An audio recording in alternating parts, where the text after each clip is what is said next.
Let me know if you can be able to see my screen. Yes, Mr. Kaziva, I can see. Yes, Mr. Lisa, it seems you're a bit far away from your microphone. Yeah, I can see it, Mr. Kaziva. Can you hear me now? You're becoming a bit clear. Okay, I was saying I can see the screen very well. Okay, thank you. You are most welcome, everyone that is joining in the call. Today, we are going to be discussing and sharing about the public universities Joint Admission Board, the PUJAB and the JAB forms. We are going to be taking you through how do you fill in the JAB forms. And here our key theme is the choice you make today will determine your tomorrow. So any choice that you're going to be choosing from the university booklets, the course that you want to do at the university will determine a lot on your future and will be making your progress. So we need to be very careful. That's why we called on this session such that we can help one another to make the best choices for our next step going forward. So our agenda, we shall begin with an opening prayer.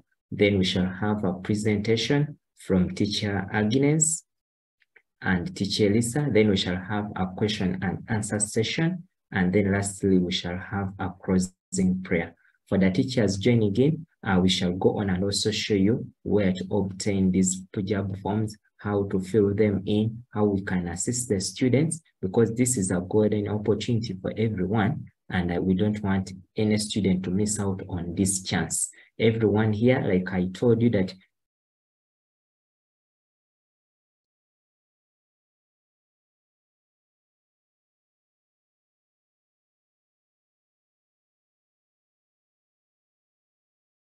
even with, on a government scholarship, any volunteer, raise up the hand and you lead us in an opening prayer. Any student that wants to lead us in an opening prayer, kindly raise up your hand and then you lead us in an opening prayer.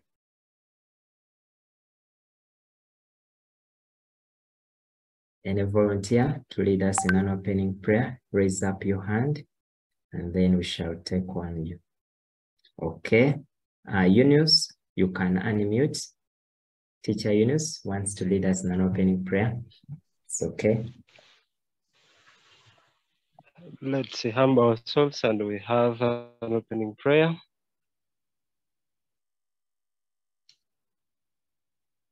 أعوذ بالله من الشيطان الرجيم بسم الله الرحمن الرحيم الحمد لله رب العالمين الرحمن الرحيم مالك يوم الدين إياك نعبد وإياك نستعين اهدنا الصراط المستقيم صراط الذين أنعمت عليهم غير المغضوب عليهم ولا الضالين آمين. Thank you so much, Teacher Yunus, for the word of prayer.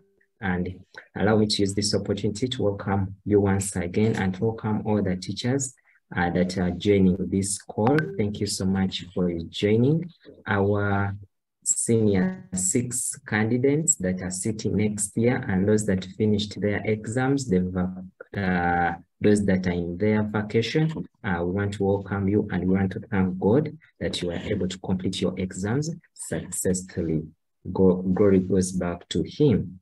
I am happy still because I'm seeing a number of you joining us who were with you during your during the other COVID period, and you are still with us. Please, thank you so much and keep with us. We want to see everyone reach the university and getting that course that you have really desired for. Without wasting time, allow me to welcome Teacher Agnes and Teacher Elisa to take us through their presentation. Teacher Agnes and Elisa, you are most welcome.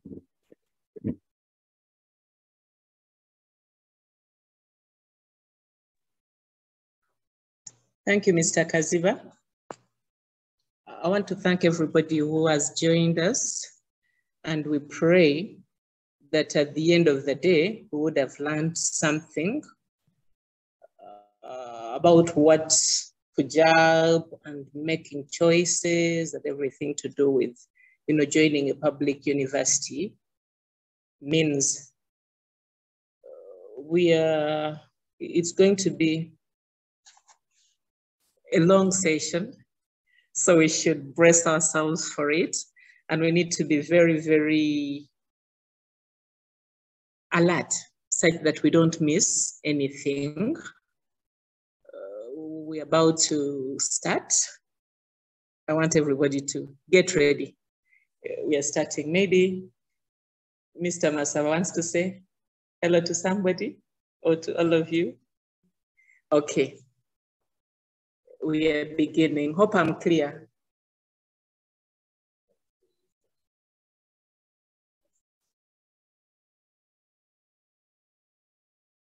Mr. Kaziva, can you hear me? You are very nice. Yes, Teacher Guinness. Yes, you are very clear, Teacher Guinness. But you should prepare to help us share the screen. We are having trouble with our laptop. Oh, okay. Okay, let me get ready.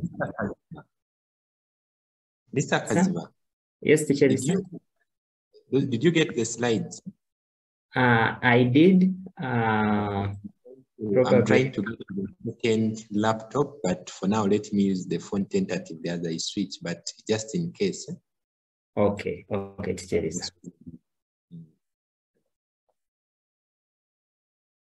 Okay.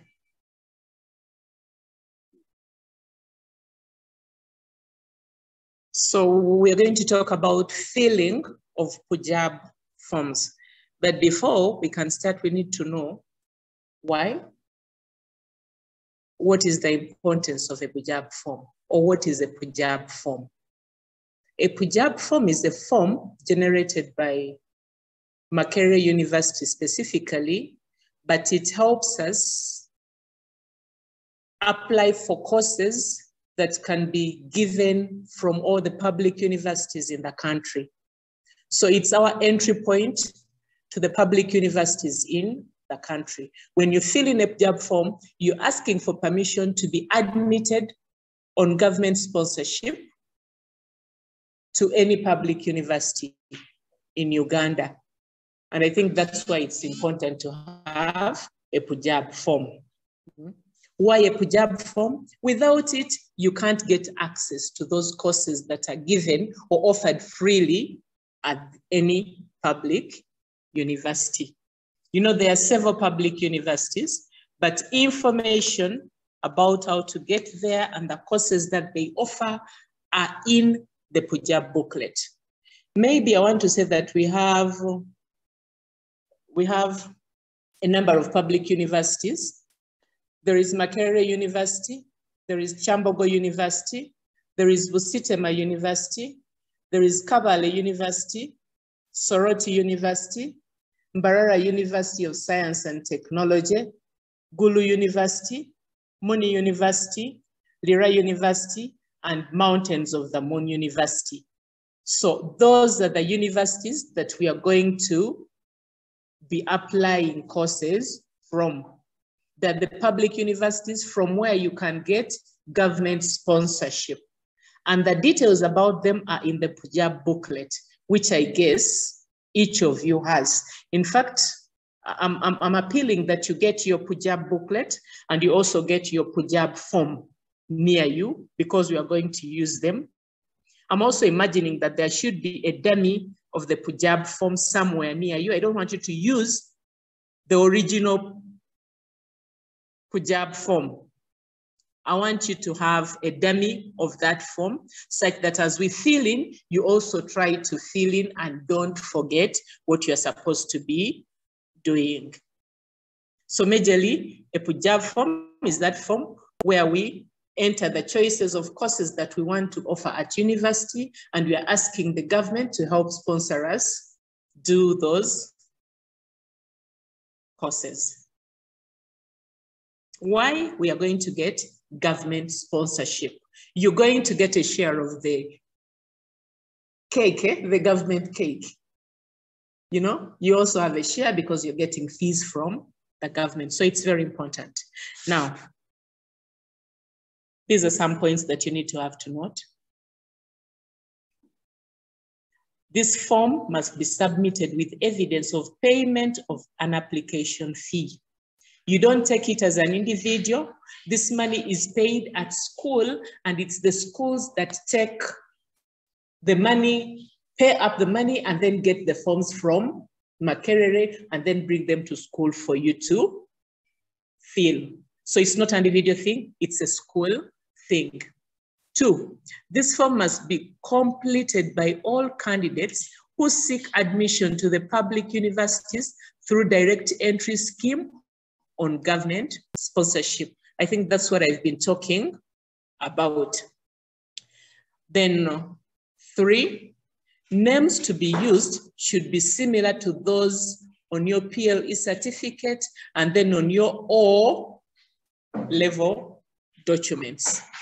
So O-level, A-level, and PLE should have the same names. Don't change the names at all. Now let's look at the form. That's how the first part looks like. The first part of the PUJAB form looks like that. And part 1 is your biodata. But there is something on top there, just below part 1, they say it's to be completed in capital letters by the applicant. So everything you write on this form should be in capital letters. Please don't forget, it should be in capital letters, everything that you're going to write. Biodata is very easy. If you have your dummy, I want us to do this together. It may seem to be minor, but remember, we don't do any mistakes on these forms. We don't have any erasures. We don't use whitewash.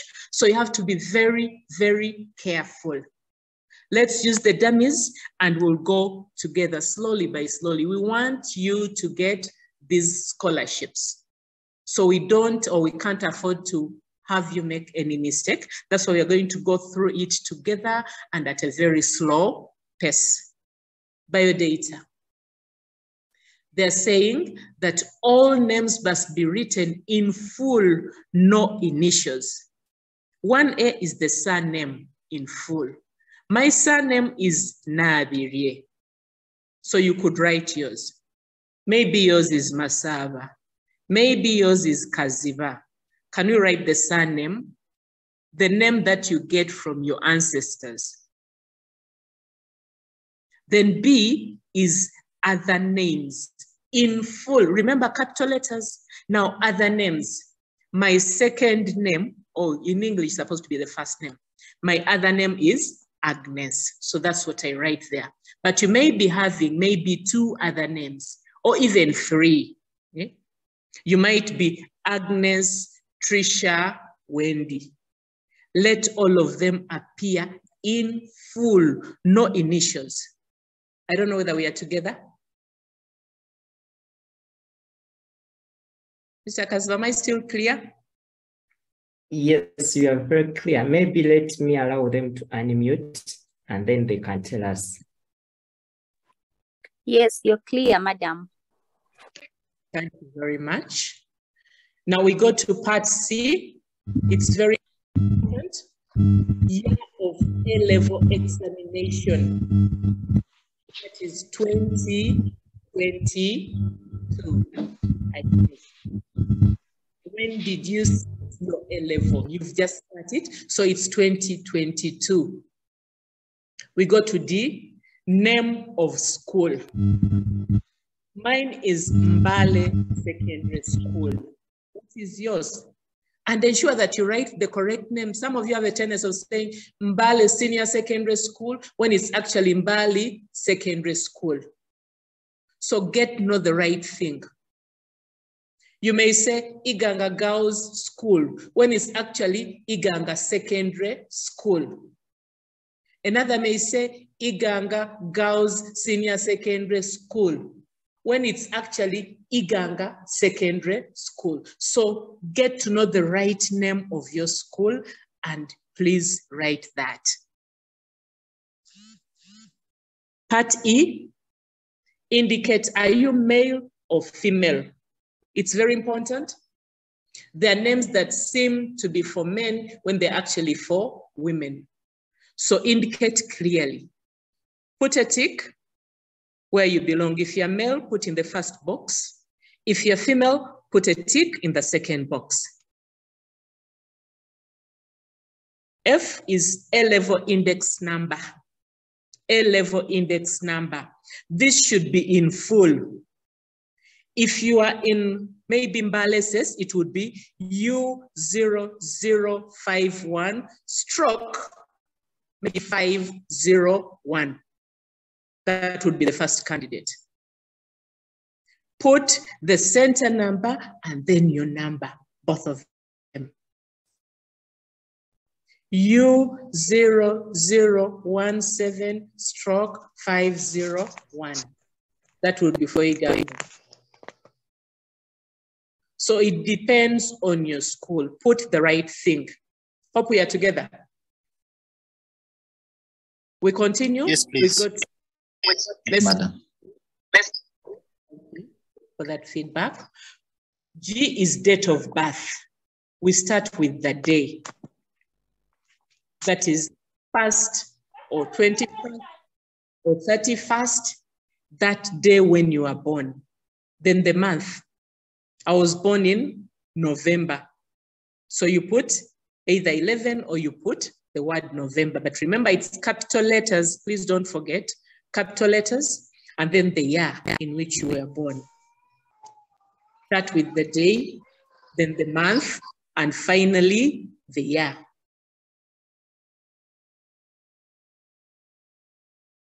Then we go to citizenship. I'm imagining that we are all Ugandans because PUJAB forms are for only citizens of Uganda. So if you are not a citizen of Uganda, this is not for you. If you are, then you continue and put your citizenship. Then home district. Home district is that place where you were born, where your father was born, your village, where you come from, where your roots are. And it's very important that you put the right thing because this information is cross-checked. They'll look at maybe your parents' name. There's so many forms they filled in, and they'll try to see whether this tallies.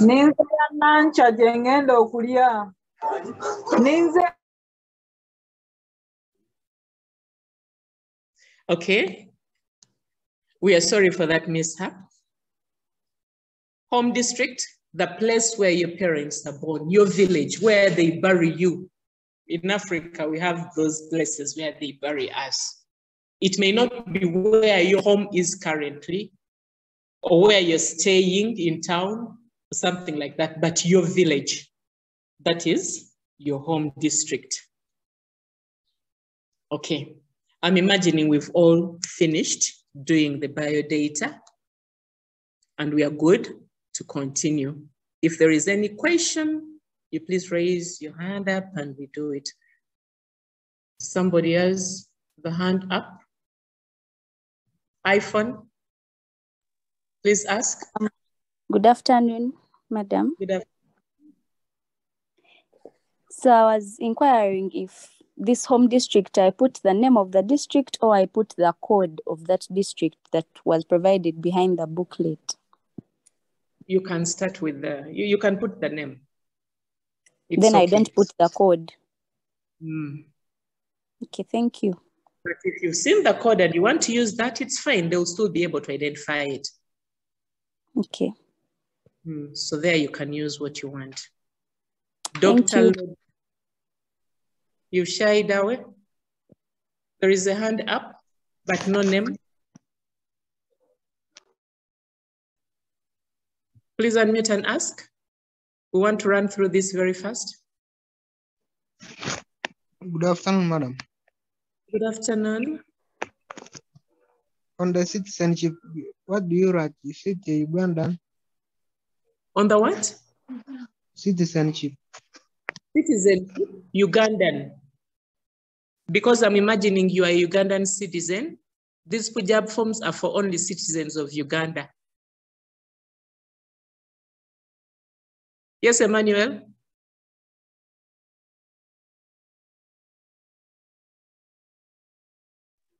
Okay. Yes, understood.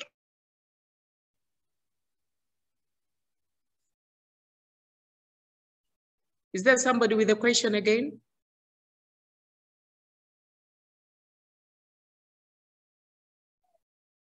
Okay, let's continue. Now we are going practical. Yes.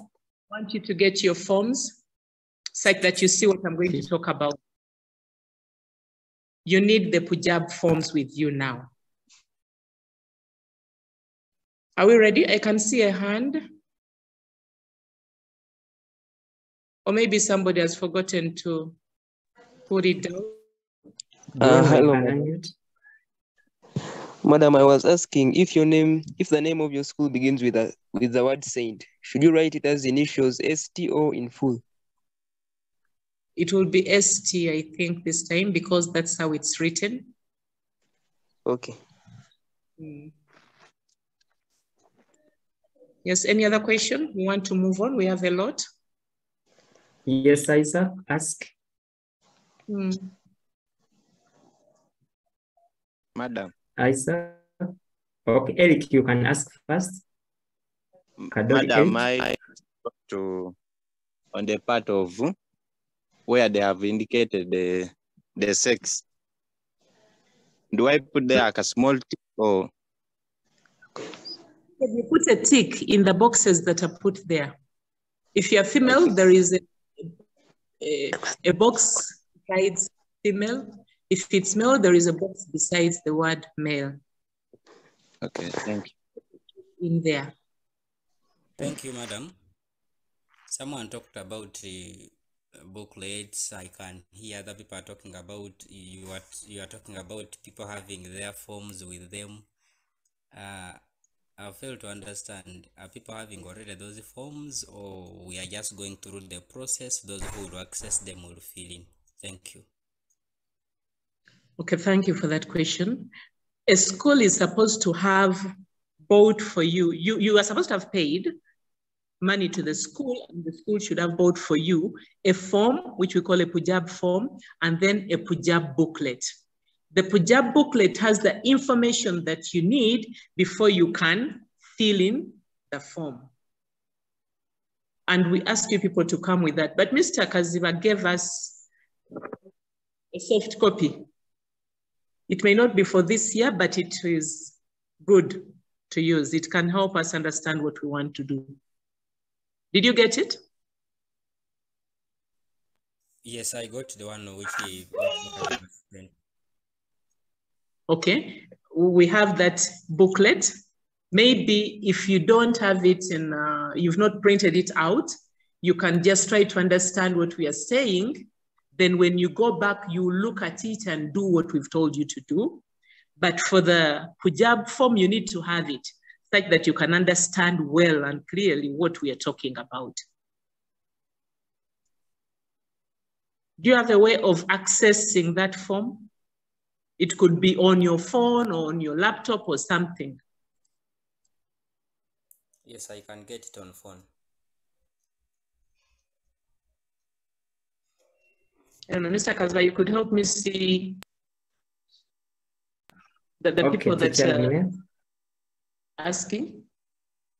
Okay. iPhone, ask. iPhone, ask. Now we want to go to programs, or we are still asking?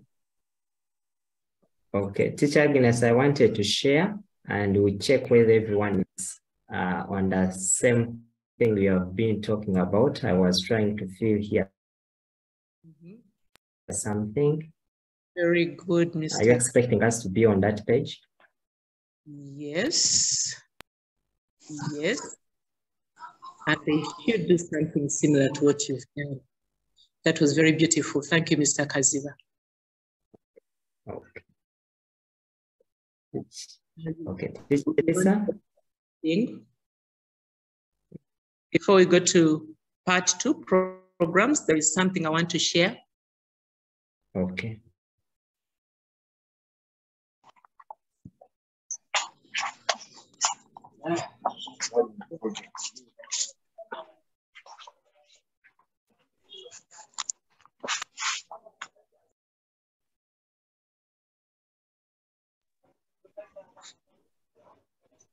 Mr. Kazu, I'm waiting for that slide. Oh, okay. Okay, let me share.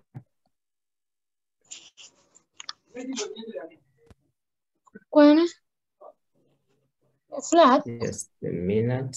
Okay.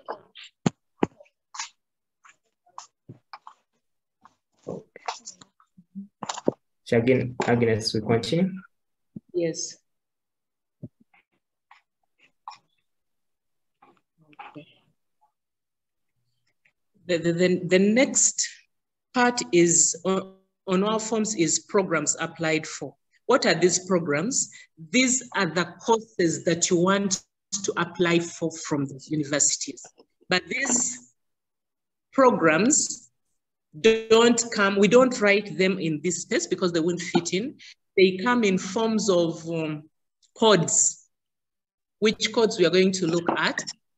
Just to understand this first.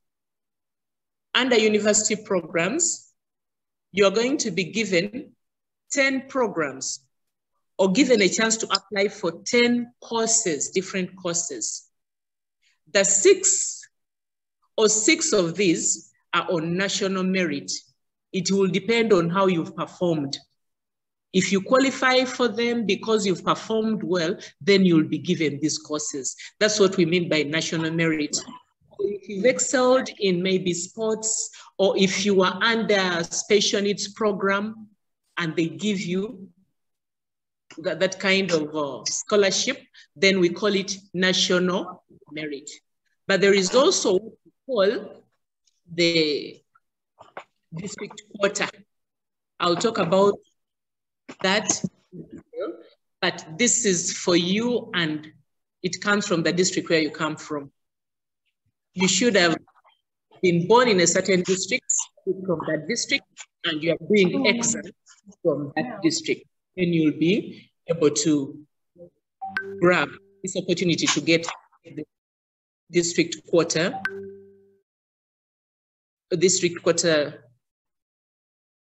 what do they call it? Sponsorship. So what I was saying is that 6 choices. There are 10 in all, 4 are on district quota, but 6 are on national merit. It will depend on how you have performed before you can get them. We are going to use codes to get these courses, and we will look at those codes at the right time. But I wanted us to see that. Mr. Kaziva, the next slide maybe.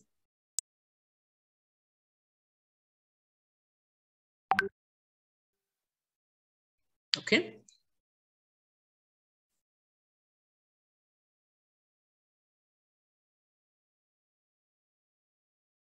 They say, this is an advice from Makerere University. They say many students make their choices depending on what they've heard about. So they end up applying for only these traditional courses. Somebody will apply for law, somebody will apply for a Bachelor of Arts in Economics, somebody will apply for maybe a Bachelor of Arts in Business or International Business, which we're calling BIB, and such courses. Then on the science side, people will apply for medicine and surgery, like we have MAM in Makerere, that is medicine and surgery from Makerere. They may apply for pharmacy, they may apply for civil engineering and such things, because those are the courses they've grown up hearing. But we are saying, before you apply, look in this PUJAB booklet. There's some new courses that have come up. They are trendy, the jobs are available, and they are being sponsored by government. So look up for those ones. You can easily scoop them instead of going for the ones that you know, which are very competitive, and you may end up failing to get a chance. There are some courses that people never apply for, but they're easy to scoop. You pass very well, but you can't get admitted on government sponsorship because you went in for those that are competitive and you left the others without anybody applying for them. So there is money there to sponsor you, but there is nobody claiming for that money. I want to say that we're going to study this booklet and look for some of those courses that are not so competitive and see if we can be able to scope them for ourselves. Before we go, I want you to look at what is in red. There is the last sentence in red. They're saying that forms with crossings and white out shall not be accepted. What does that mean? When you get this PUJAB form, please keep it as clean as possible. Make sure there is no erasure. Don't make any mistake on this form. I would advise that you put it in an envelope, the original one. Put it in an envelope, put it in a book or a magazine, and move with it when you're protecting it, such that nothing contaminates it. If it's dirty, if you've made any erasures, they will not take it, and you'll have wasted time. And it's an expensive piece of paper. I think you're buying it at 60,000, just that. And you're entitled to only one copy. You can't get another one. Whatever you do, you can't get a second one. It's only one. So keep it very well. And that's why I'm saying we should use a dummy to fill in this, such that at the right time, when you have all your information sorted properly, you can easily now translate from this dummy to the original one. Yes, it's a very expensive paper. Mr. Kazula, can we continue, please?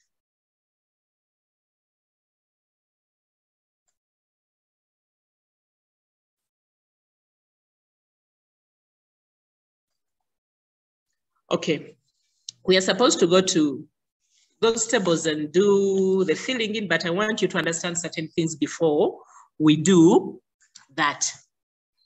The forms or the courses you're going to fill in are supposed to lead you to a certain career.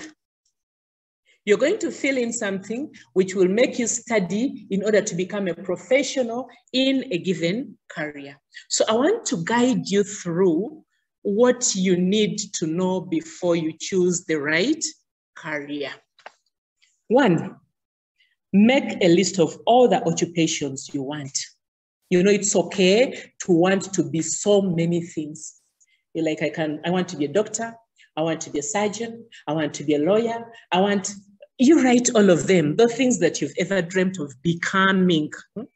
Just write them down, and then you'll go ahead and look at them, and then we get the best fit. So it's okay. Make a list of the occupations that you want somewhere. The second one is research about your options. Okay, I want to be a surgeon. What does it take? I'm supposed to have done this kind of combination. Did you do it? Maybe the most important subjects in getting that profession are this and that.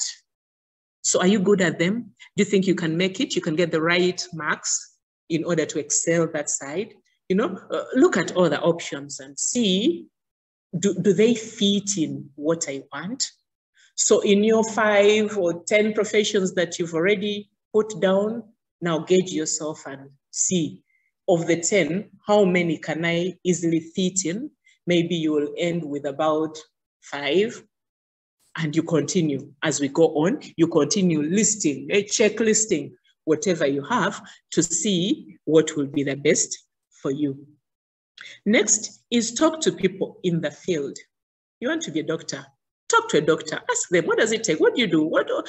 What's good about what you're doing? What is bad? What are the challenges? And so on, and you get to know. You know, you might be very good at all the subjects that you need to become a doctor. And then they tell you that one of the things we do is to, dissect a human being, a dead body of a human or whatever, a human. Can you stand that? Maybe that one will make you jump out and you're like, that's not for me. So talk to the people. You want to be a lawyer? What do the lawyers do? What does it take? And get to know information. Ask the people who are there, such that you have the right knowledge and you're able to gauge yourself and see whether you really want that profession. You may realize that you no longer want it, and you'll scrape it off the professions that you want to do. Then next, check your resources. There's certain, in every profession, whatever career you're doing, you need money to get there. Even if you're being sponsored by the government, there is still something that you'll need to do. Let me talk about the engineers maybe. I know there is some equipment that you may need to buy, that you need to have on your own. I've seen scientists, maybe they have they call it dissection tool, okay? Or dissection kit. Those are things that may need your own money. I've seen these people that do technical drawing and so on. There's some things that they need to carry around and so on. All the things are bought. So do your resources fit in with what you need in order to do the course that you're thinking of? Then next is assess yourself. Now, I think this is the most important stage of making your choice. Here, you are required to check your compatibility to the job vis-a-vis the job itself. You know, you make a self-assessment of yourself. And some of the things you may have to look up for are one, interest. Do you have interest in that job that you're writing or you're applying for? Are you interested in maybe dealing with people's wounds if you're a nurse? Are you interested in looking at somebody who is just gotten an accident? If it's law, are you ready to keep on reading and reading volumes of books to get this law, to get this article, to get that? If the interest is not there, then I think this is the right time for you to know that this may not be my thing. Under assessing yourself, we also have personality. There's some people, maybe introverts.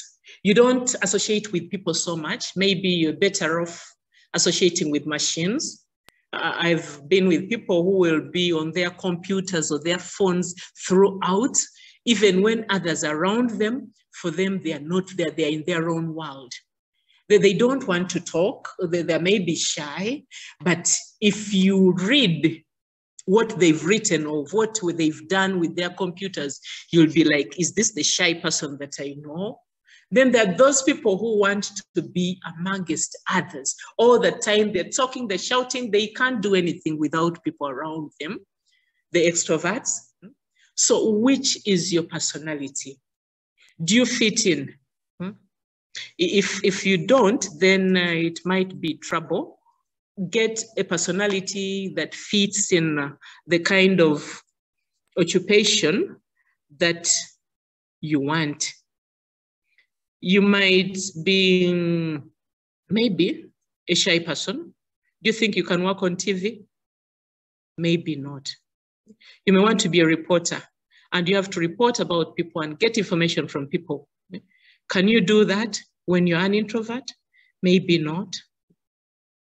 So you might have to think of something that doesn't necessitate you being so much where people will get attracted to you, where you attract attention to yourself and you don't need it really. Get something that fits your personality. Then also look at the tasks involved. Can you handle them? Can you handle the tasks involved in a given job? Different jobs require different abilities in order to fulfill a given task.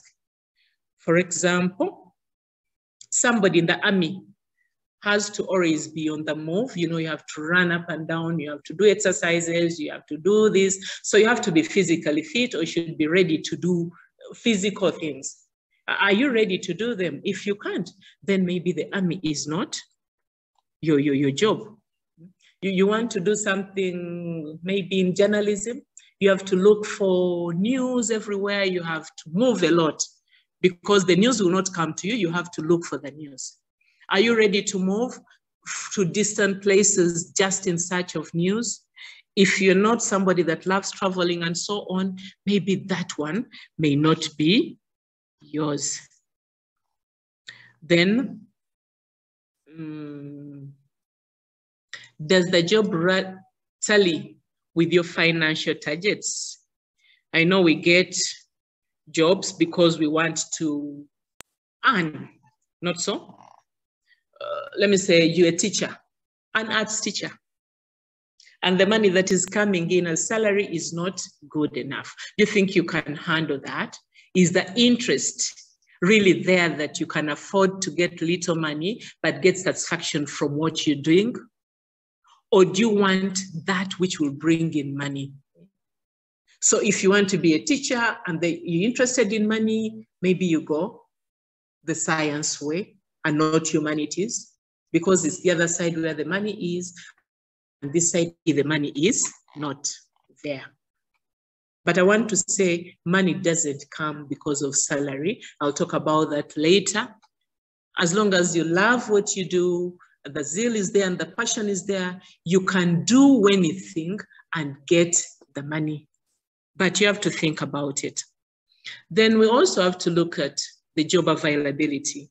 After doing this course and getting this job, rather getting my papers, are the jobs there?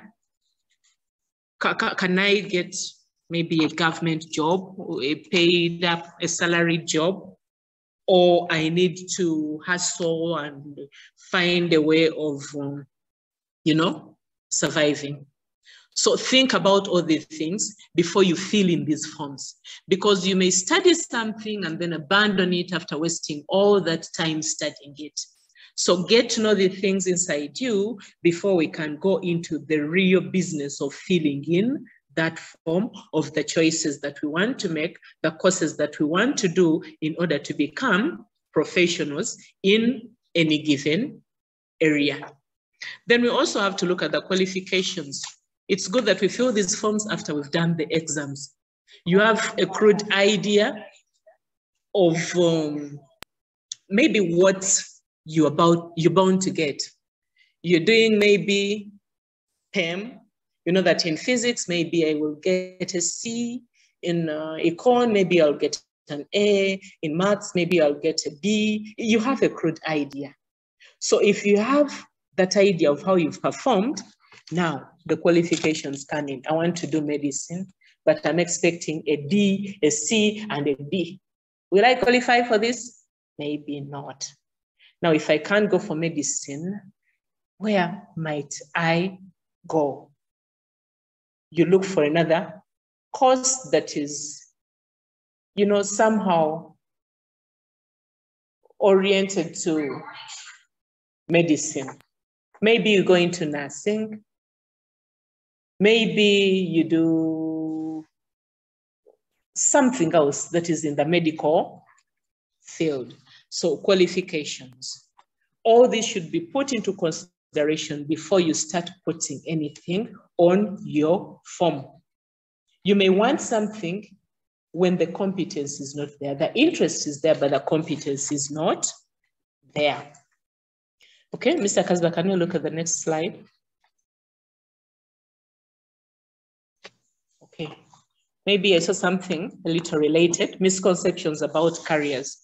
There's certain things that we normally think. We think that some jobs make people rich and others make them poor. I want to say that this is false. It's false. Careers develop skills, they develop talents, and they generally bring fulfillment.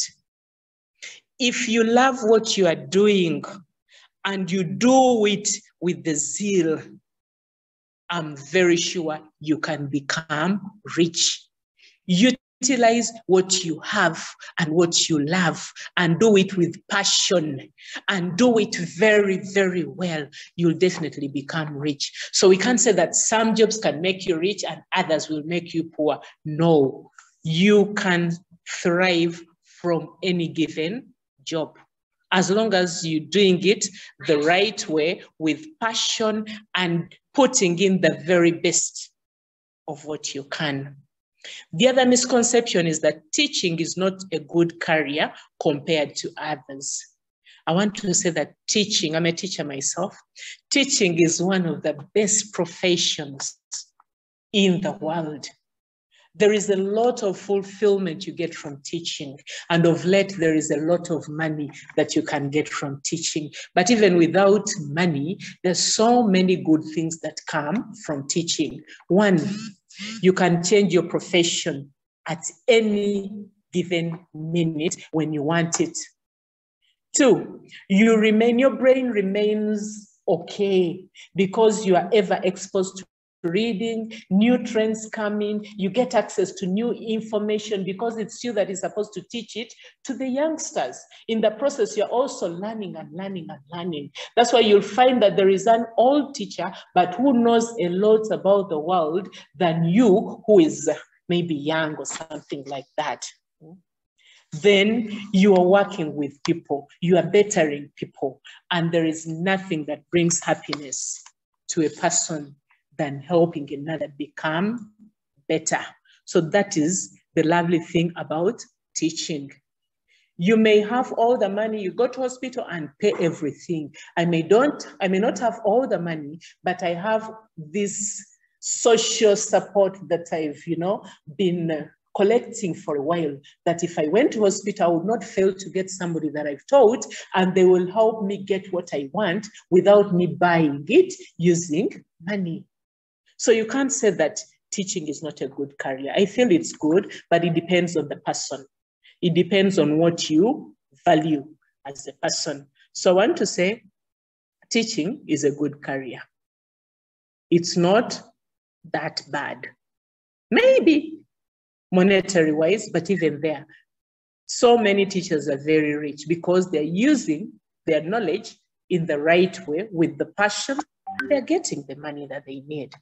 The other misconception is that entertainment career is for the dull students.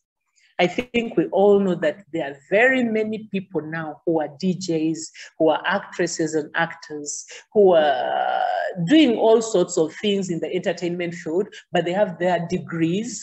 Okay? You find a doctor, but he's, what do they call them? These people that make us laugh, but they are comedians. But somebody is with a degree in maybe engineering. So it's about passion. These people are not dull, but this is what they enjoy doing. So it doesn't hurt to do a course, which you can easily do, but then concentrate as a profession on something that you're interested in. Then the other misconception is that some courses are just meant to fill up vacancies, but they're not marketable at all. I want to say that this is also false, because National Council of Higher Education keeps on revisiting these courses, and it's only courses where the jobs are that are advertised or that are allowed to be done in universities. That's why every year in the PUJAB booklet, they bring in new courses and remove certain courses. So there is no course that has been put in that PUJAB booklet that is really of no use. All of them are important and all of them are marketable. Then the other one is high education is useless nowadays. That's what most people are doing. I've seen people after S4, they're like, let's get into business and do this and so on. I want to say that higher education is not useless. Even if you can become maybe a businessman after S4 and get a lot of money, somebody who has the papers will use the knowledge from their university education and make their businesses even better. You'll go maybe out of the country. Let me go to the United Arab Emirates and become a maid or a driver, and I earn this amount of money and so on after S4. I don't need to hustle with university. I don't want to hustle with the A-level, because you can even get money without that. I want to say you'll go get the money, come, and you will use that money in a stupid way and you'll end up with nothing. Whereas somebody that has the paper that you're looking down upon will get the same amount of money or even less and be able to utilize it to make their businesses thrive. So you need these papers. You're gaining knowledge and nobody can steal that knowledge away from you. So you can use that knowledge to better up whatever you're doing, unlike an S4 dropout, unlike a P7 graduate. So these papers are not useless. Higher education is very, very important. Then the other misconception is that business is better than running after a degree. Like I've been saying, you can easily run your business better than somebody that doesn't have a degree. There is a lot of knowledge that you gain as you are looking for that degree, and you'll apply that knowledge plus the business achievement that you have maybe, and you'll be able to look at things in a different way and be able to study the trends, and you'll be better off. So you need that paper. Please settle, concentrate and read. Then when the right time comes, you're able to do certain things. Then there is another misconception that some careers run in the family. My dad is a doctor, my mom is a doctor, I have to be a doctor. I want to say that we are not the same. We are not the same. You can't all be doing the same thing. Even if my mom is a doctor and my dad is a doctor, it doesn't automatically mean that I'm also a good doctor. You might be having something that you can do better than being a doctor. And in any case, if the mom is a doctor, the dad is a lawyer, and for you, you're a social worker, you go on and, get all the goodness from the different professions and you better your family. So you don't necessarily have to take up what your parents did. But if you're good at them, it's fine. It's fine. You can be what they are and what they want you to be. But it doesn't automatically have to be that this thing runs in our family. So because this one is this, the other one is that, I also should be that. Take what you want, what you're interested in, and what you're competent at doing. Then the last one is that careers are defined by gender. Men don't do this, or women don't do this, or what? I've seen people in saloons, I've seen men. They used to say that is a woman's job, but I've seen men and their work is really excellent.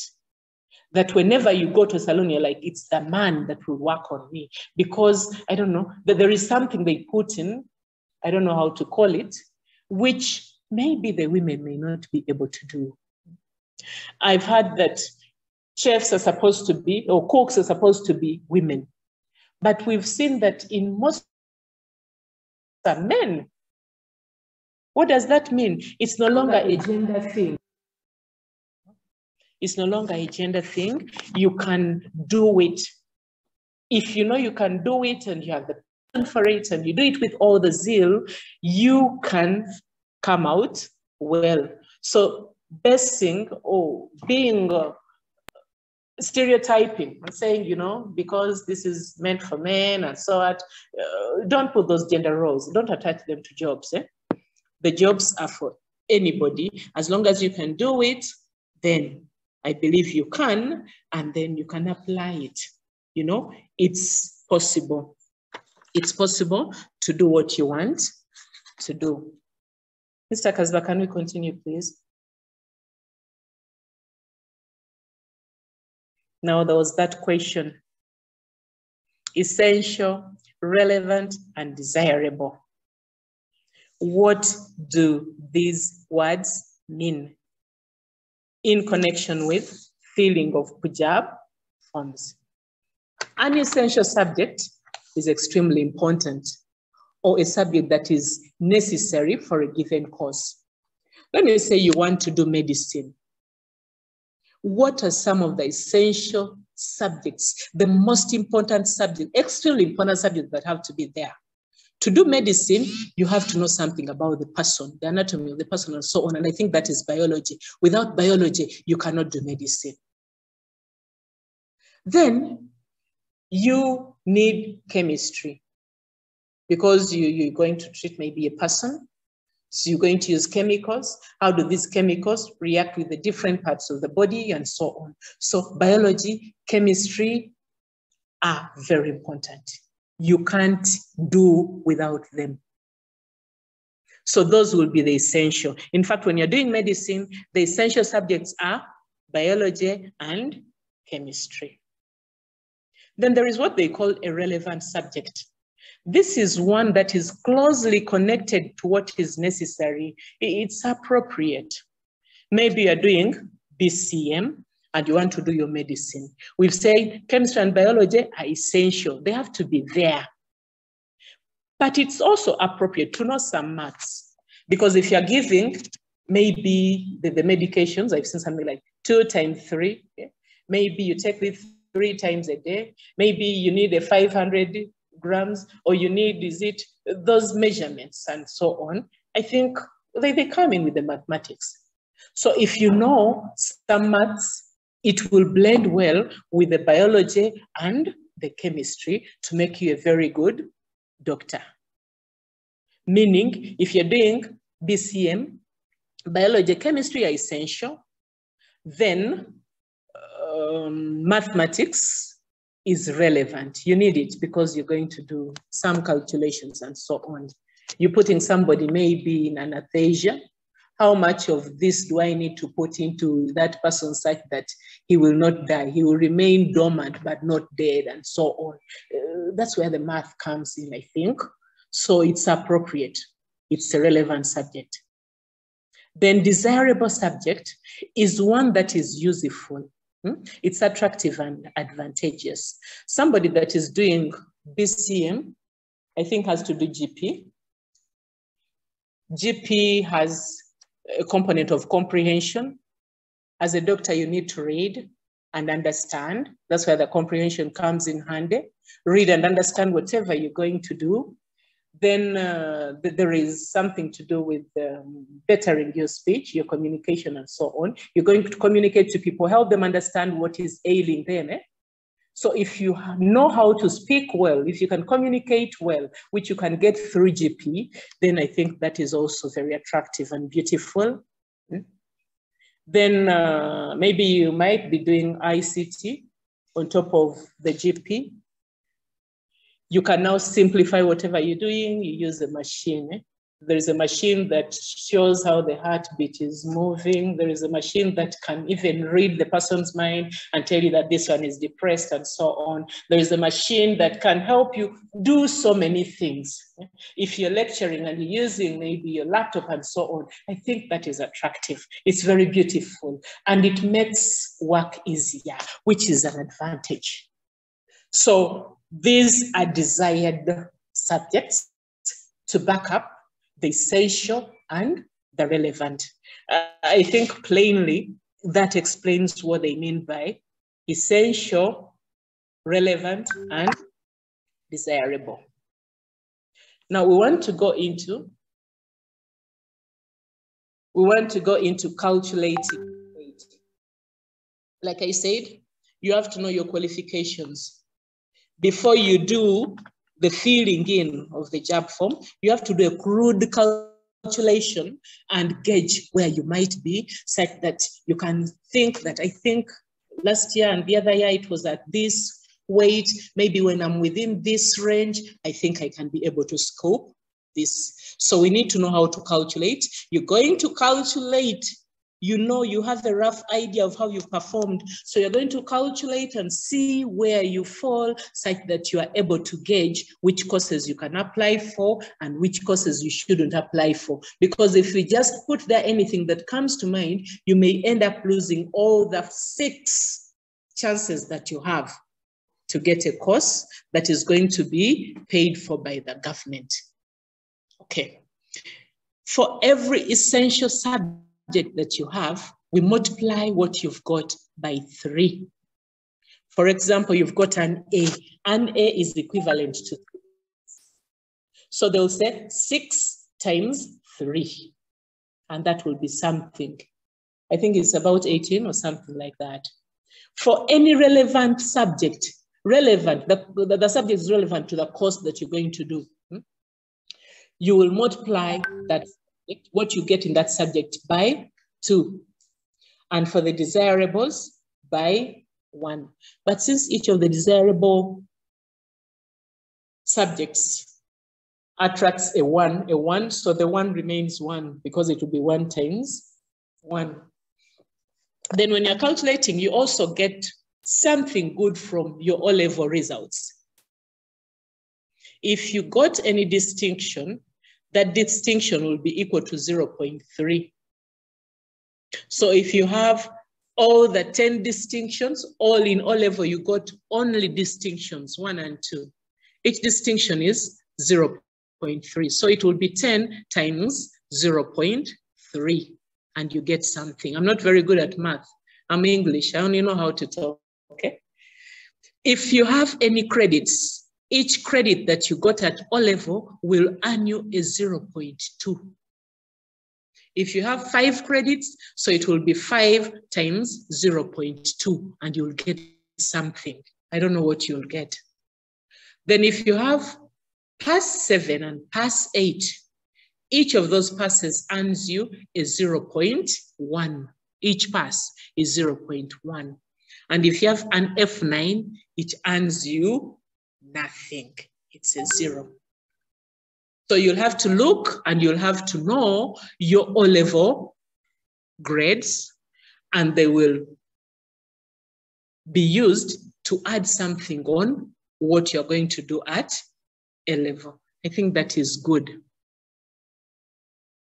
Mr. Kazuba, can we continue, please? Okay, we want to try out a calculation. We have a candidate there. This candidate was taking physics, mathematics, and TD. He was also doing ICT and GP. The candidate scored a B in physics, scored A in mathematics, scored B in TD, has a 1 in ICT and another point in GP. We want to calculate and see what this candidate has. He looks at the PUJAB booklet and chooses a course. The course is Bachelor's of Science in Agricultural Engineering. I don't know which page it is. Those who have the booklets, you could check. Bachelor of Science in Agricultural Engineering. Bachelor of Science in Agricultural Engineering. I'm trying to see whether I can get it in my PUJAB booklet. Bachelor of Science. I can't get it, but let's go through the calculations. Maybe, I don't know whether Mr. Masa will be able to get it. Page 6 is where it is. Under Makerere University, Bachelor of Science in Agricultural Engineering. The code for it is AGE, AGE, and it's a 4-year course. My laptop has decided to do funny things. I wish I could show you that so that you are able to know how the code is got and how it looks. Teacher Agnes, let me get it. Okay, maybe you highlight it. Bachelor of Science in Agricultural Engineering. It is H on the screen. Age is now the code, which we are going to fill in the other form. I wanted you to see how it looks like. The name of the program is that, and then the duration of the course. It's a 4-year course, like you've seen. Now, our candidate wants to do that. I wish you could get for me the information about the desirables relevant and that kind of thing for that particular course.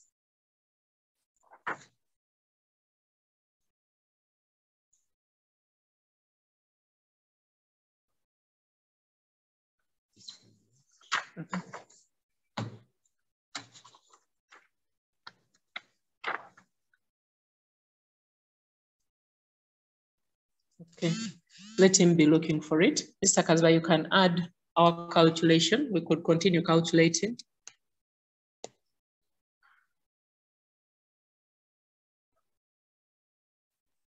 Teacher Agnes was Bachelor of Science in agricultural engineering. It is here. Oh, thank you very much. So this is what it looks like in the PUJAB booklet.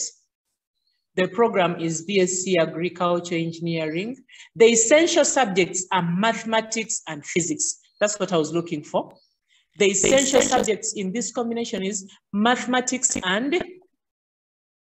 and physics. So in mathematics, our candidate got an A, not so? So it would be a 6 times 3. Mathematics, our candidate got a B. So it will also, B stands for 5. It will be 5 times 3 because the essentials are maths and physics. So the score for math and the score for physics will each be multiplied by 3. Then the relevant subjects are one best done of chemistry, agriculture, economics, geometry, chemical, that is TD. And that's where our candidate is. That's where our candidate is. So TD is a relevant subject and the score will be multiplied by 2 because a relevant subject is multiplied by 2. So TD is what do we have in TD? We have a B, that is 5 times 2. For relevant, that is 5 times 2. Then we also have ICT, there is a point there, and GP, there is a point there. Each of those is 1, 1. I think they've seen it, Mr. Kazba. We go back to our calculation. Thank you. So our candidate is doing a Bachelor of Science in Agric. The essential subjects are math and physics, like you're seeing. In math, the person got an A, which is 6 times 3 to get 18. In physics, the candidate got a B, and B is a 5, which is also times 3. So in just 2 subjects, which are both essential, this candidate, I think, has scored, is it 33?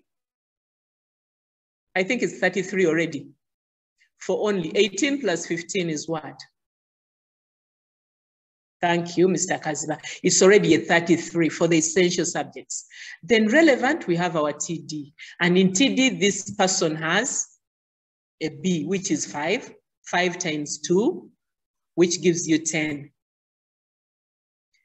10 plus 33, that is 43.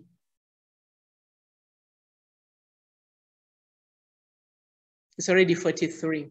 Now we have the desirable subjects, ICT and EGP. Each of them is 1 and 1 to make 2. So on the 43, we are adding 2 to get a 45. Now we go to the O-level marks. This particular boy has 5 distinctions from O-level. And we said for any distinction, you earn a 0.3. So there are 5 distinctions. It will be 5 distinctions times 0.3. And from there, we'll get 1.5. Then the credits, the boy has only 4 credits. Each credit carries 0.2. So we say 4 times 0.2 to get 0.8. And finally, the passes, the boy has only 1 pass out of the 10 subjects that he did at O-level, and 1 pass is equivalent to just 0.1. So it's 1 times 0.1 to get 0.1. When we add all these, the candidate has 47.4. So that is his weight. It's 47.4. Mr. Kaziba, I want to go to now the PUJAB booklet. Under Bachelor of Science in Agricultural Engineering, what was the cutoff last year?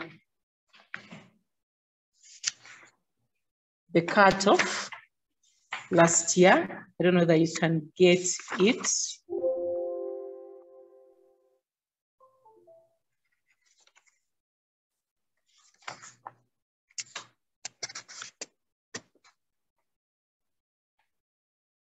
Cutoff.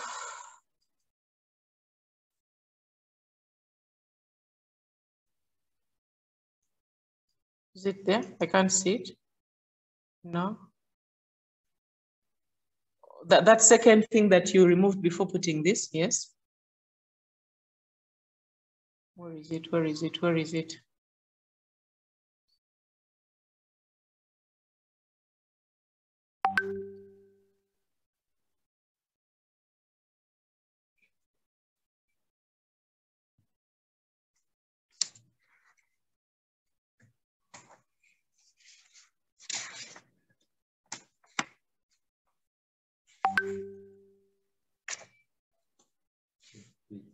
Okay, yes, seen it. Bachelor of Science in Agricultural Engineering.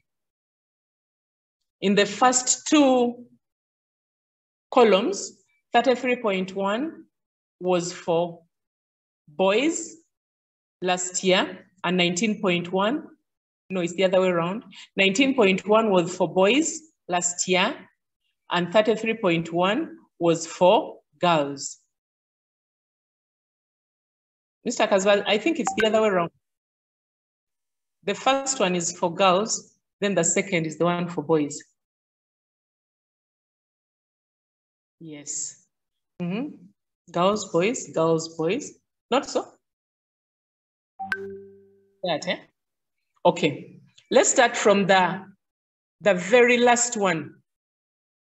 Can we see where 49.2 is? That was in 20, I think it was in 20. It was in 2021. So it was 2021, that was the cutoff point. For the boys, it was 49.2, and for the girls, it was 40.3. Then in the middle one is, which year is that now? 2021 to 2022, the cutoff point was, for boys, it was 44.8, and for girls, it was 44.3. Last year, for the boys, it was 19.1, and the girls, it was 33.1. Maybe that one tells us one thing, where we all believe that the boys are supposed to be better than the girls.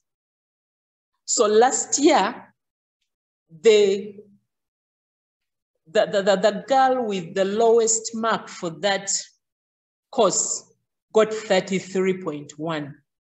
And the boy with the worst mark in that class got a 19.1. So the cutoff point for the boys was more favorable. That's why I say you can do anything, don't base it on gender. Do what you want to do perfectly well. Okay, what I wanted to say is, I don't know, the performance, when you look at everything in 2022, 2023, the grades were a little low. Maybe because of COVID and so on. So to gauge ourselves, we can look at 2021, 2022, and then 2021, 2020. Let's look at those ones and use them to gauge ourselves.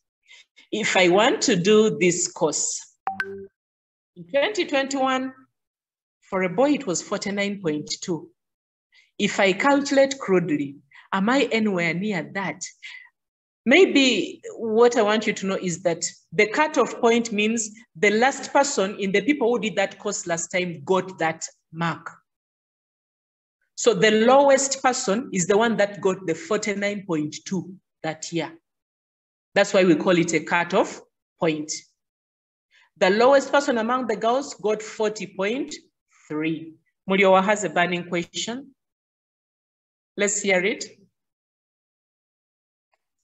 Gilbert Muliowa, I'm waiting for your question.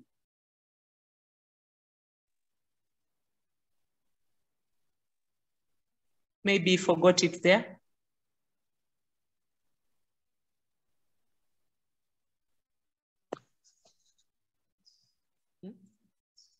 Musa, you could ask, unmute yourself and ask. Like what I'm asking, can they give you on government when you failed GP among the desirable?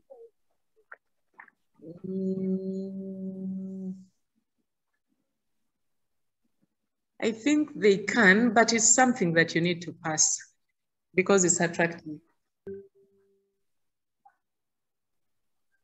Teacher Agnes? Yes, please. Oh, maybe for that one, I'm sure they can. Thank you. But passing it is also.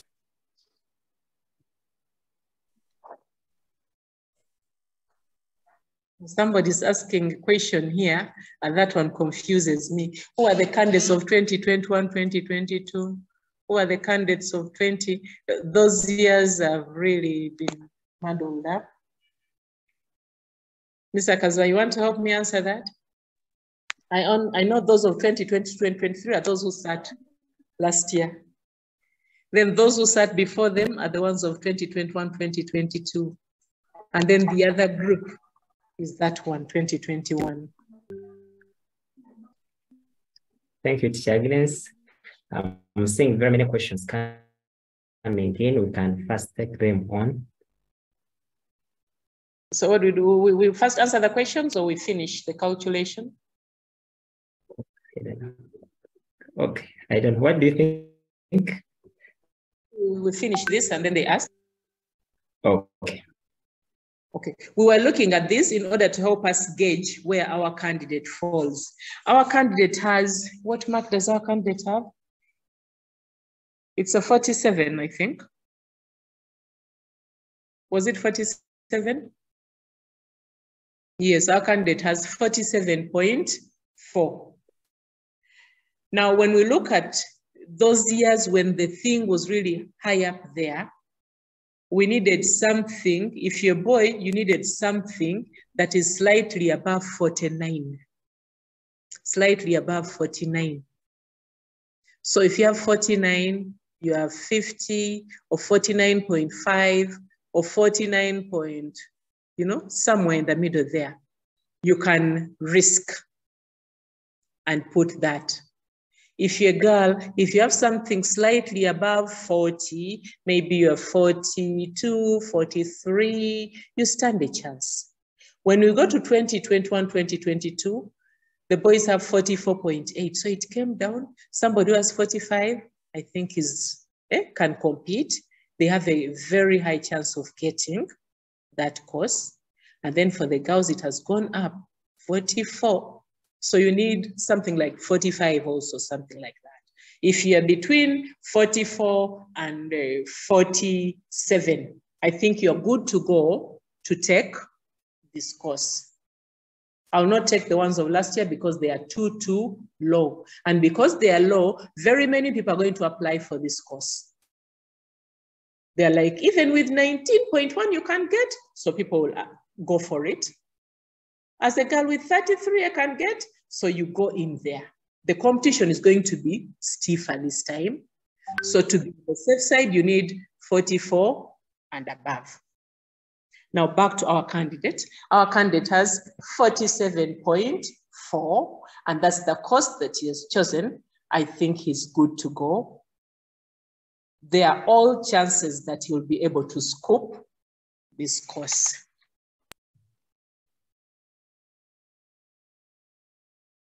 Then I want us to do one more calculation such that we see how some of us perform very well and end up not getting the desired courses that we want. I want us to have another candidate. This candidate is doing PEM. This candidate is doing PEM, physics, economics, and math, then ICT and GP. He has scored the same points as the other one that we've been looking at. But for him, he has a B, an A, and a B, then 1-1. Exactly like the other person we've been looking at. But this one wants a Bachelor of Business Statistics. Wants a Bachelor of Business Statistics. In business statistics, the essentials are one better than, that word is done, D-O-N-E, not that than, please correct it. One better than of either maths or econ. Better than of either math or econ. So he has the same points like the other one. But they're saying, under essentials, look for just one. There will be math and econ, they're the essentials, but it's only one of those, the one that was done better than the other, that we are going to take as an essential subjects. So here we are going to take math and econ. Econ was better done, so econ will be our essential, and it's only one. So it will be econ, which is 6 times 3. You get it? Then they say, under relevant, it's the next best done of either maths or economics. Not both. So under relevant, you choose one of either maths or econ. The one that is next to the one that you took as an essential. I think you can see it's math, econ, math, econ. The better done was econ, and we had 1-6. Now relevant, we get the next best done, which is maths, and our maths is a B. So it will be 5 times 2. Then the desirables, ICT 1, GP 1. I want us to see the difference. The first candidate under essentials scooped a whooping 3 points because he had 18 and 15. He had 2 essential subjects and then added the relevant. So already the other person, even if they got the same points, is better off. So when we add the 18, the 10, and the 2, what do we get? 20, 30. We get only 30, whereas the other one had, I don't know what, from just the A-level things. Had 45. 45. It was 45. So when you're choosing, please look at the PUJAB booklet and look for those courses that will allow you have 2 essential subjects. There should be 2 essential subjects, such that of the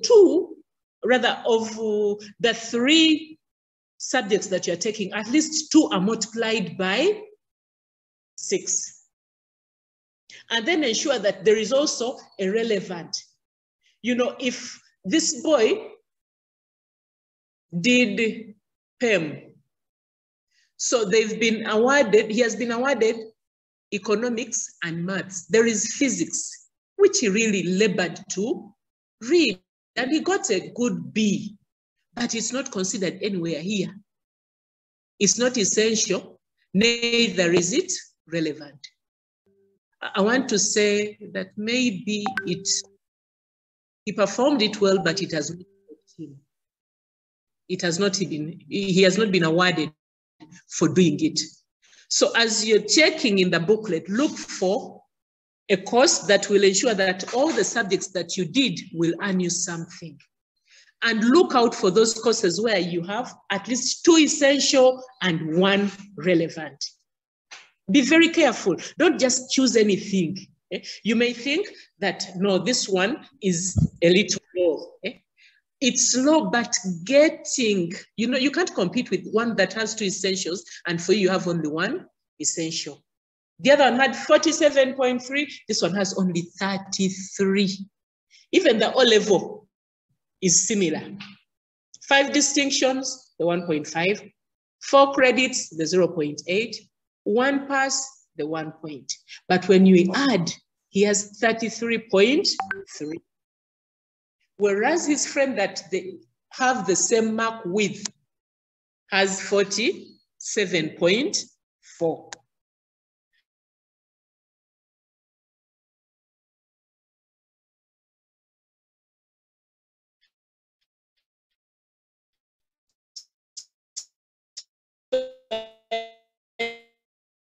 See whether you can crudely fit in, but to also see whether you can compete.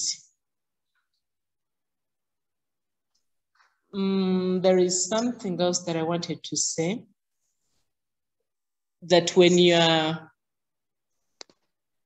you're choosing this, please be sure you read the booklet.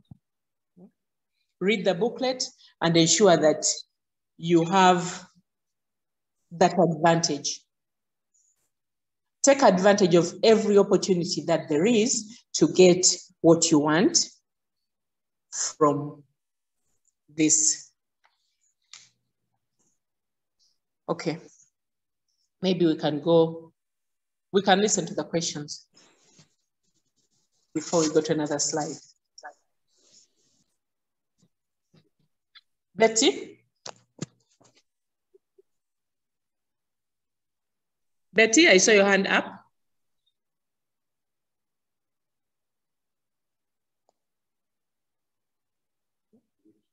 Okay, Ricky, if Betty is not there. Madam, my question is, our cutoff points are not yet there now. So we have your what? The ones of the previous year.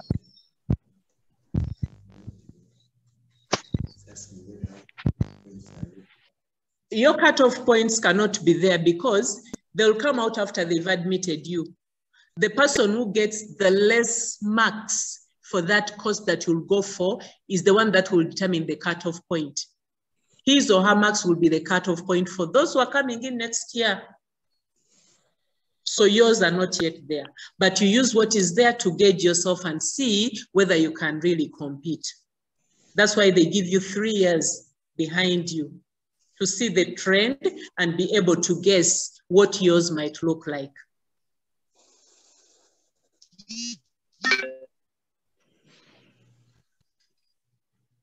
Okay, Shadia, I can see your hand up. Okay, thank you, Madam. I wanted to ask to pardon me the cutoff points for those ones who want to do medicine. These ones are different depending on the university you want to go to. In Makerere last year, these things are in the booklet and we can't open everything in the booklet. But let me see if I can get them. In Makerere, cutoff for medicine. Medicine is mom.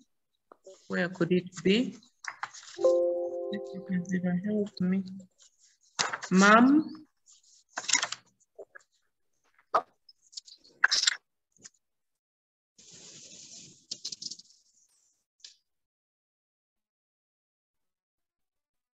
Yeah. Number 2, 1.3 last year. In which university is this? Okay. This is Makerere. It's Makerere. Bachelor of Medicine, the cutoff point for last year was 39.8 for girls and 43.9 for the boys. Which other university do you have? There is Soroti and Gulu.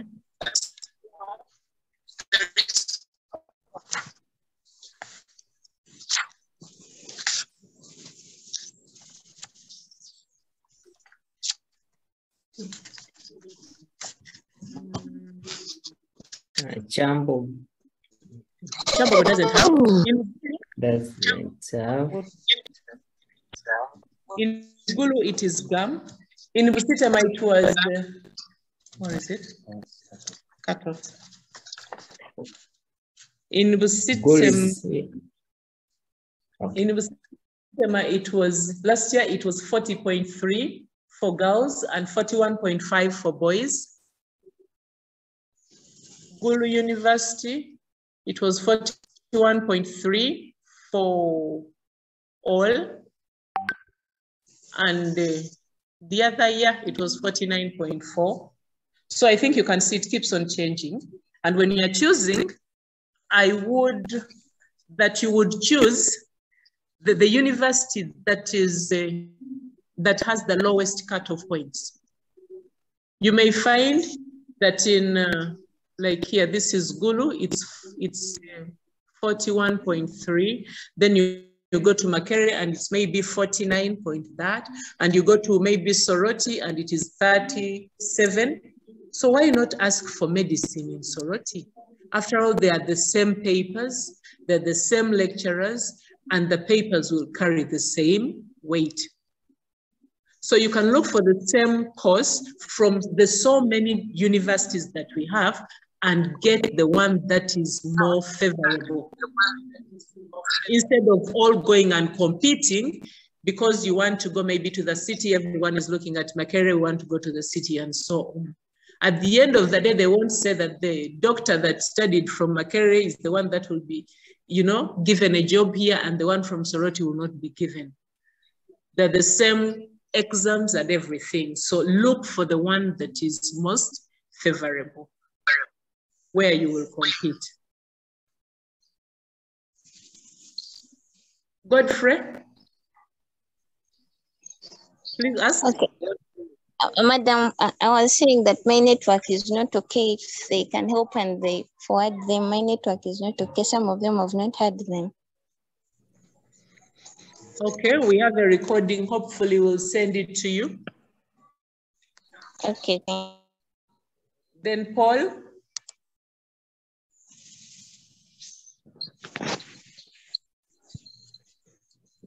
Paul, your hand is up. If it's not there, Amanda.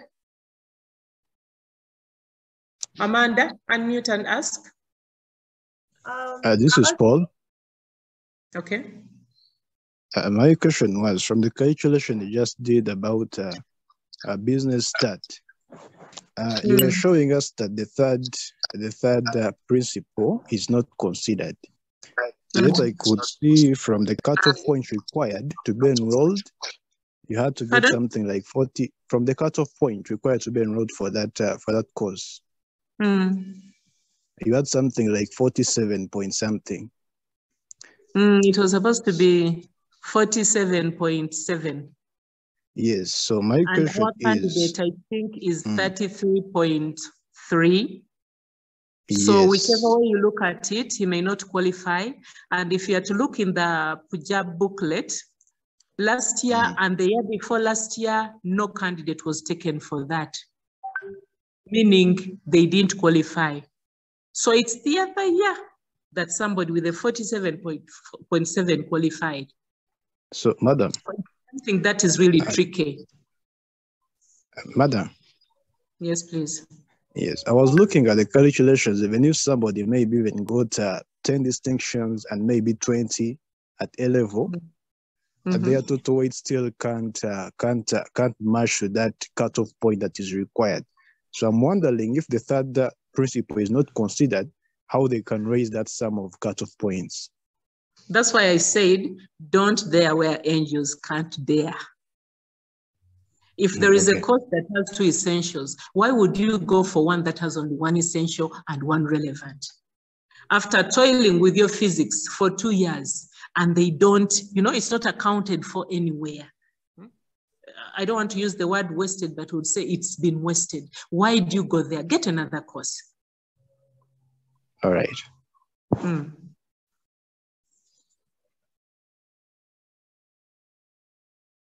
Who else is there? Juliet?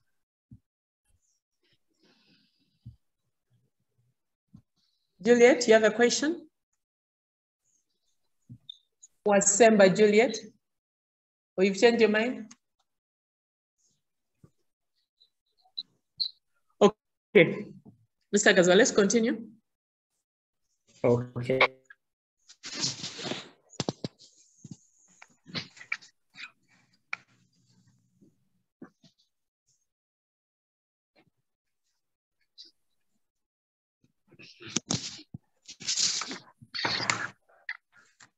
Okay. Which ones are the marketable carriers that we have?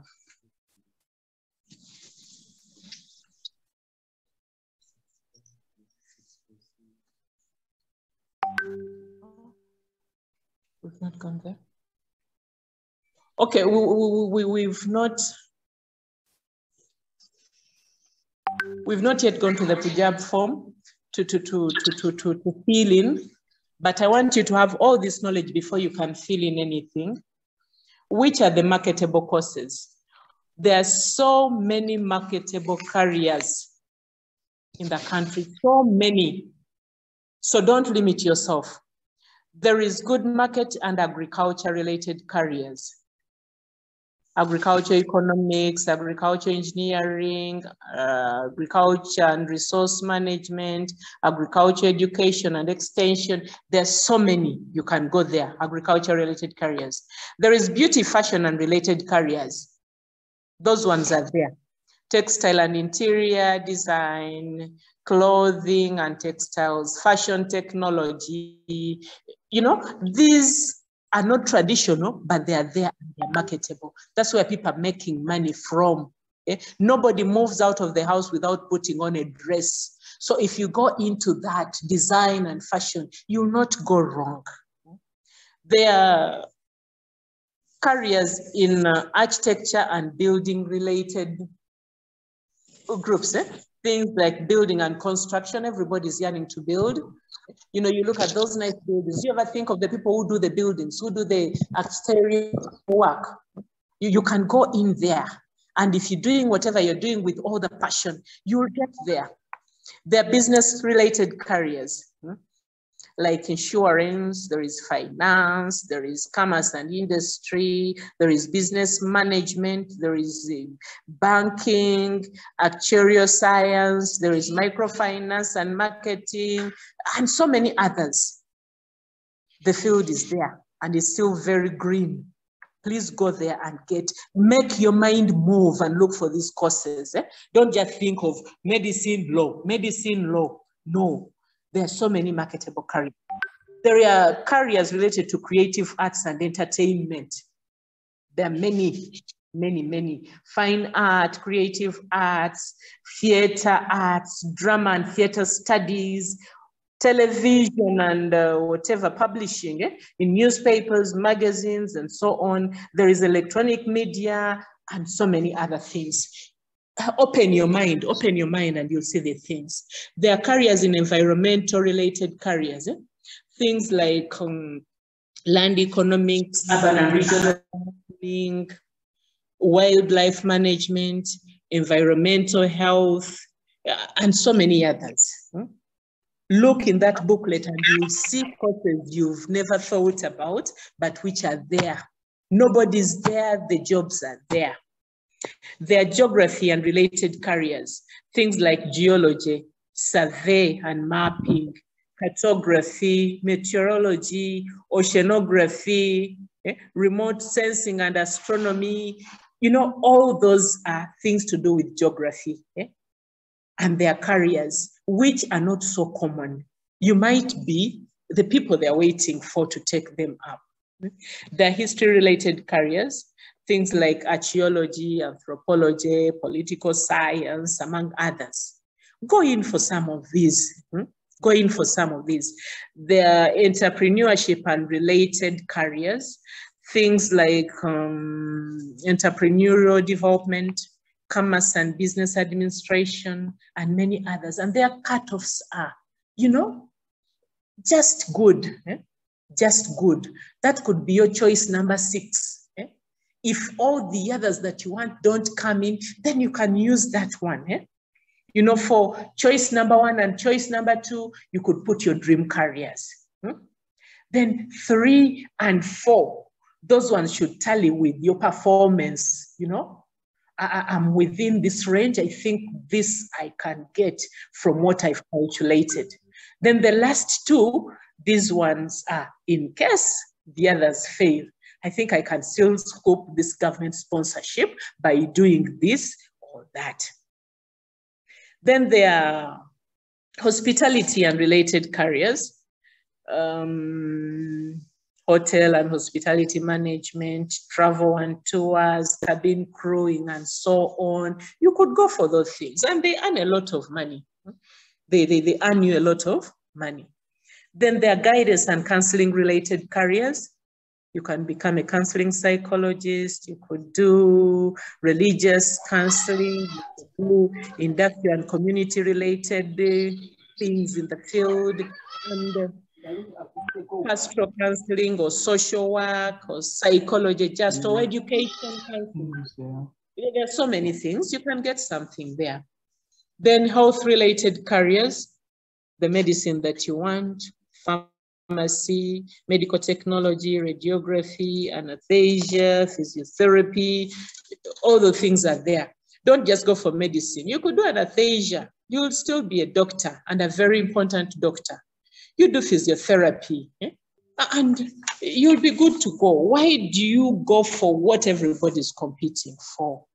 There are courses related with home science, food technology, and other related careers. There are journalism related careers. There is information communication technology and the related careers. There is manufacturing and processing related careers. There is sports and physical education. There is education related careers. We have law related careers. We have management and administration related careers. With security related careers. With community development related careers. Diplomacy and public relations. With transport and communication, and so many others. So many others. So don't limit yourself. Look at everything. You have your dream. You have those that you think you can manage and do very well. And then in case those ones fail, there could be others that you could fall back to. But still get that government sponsorship.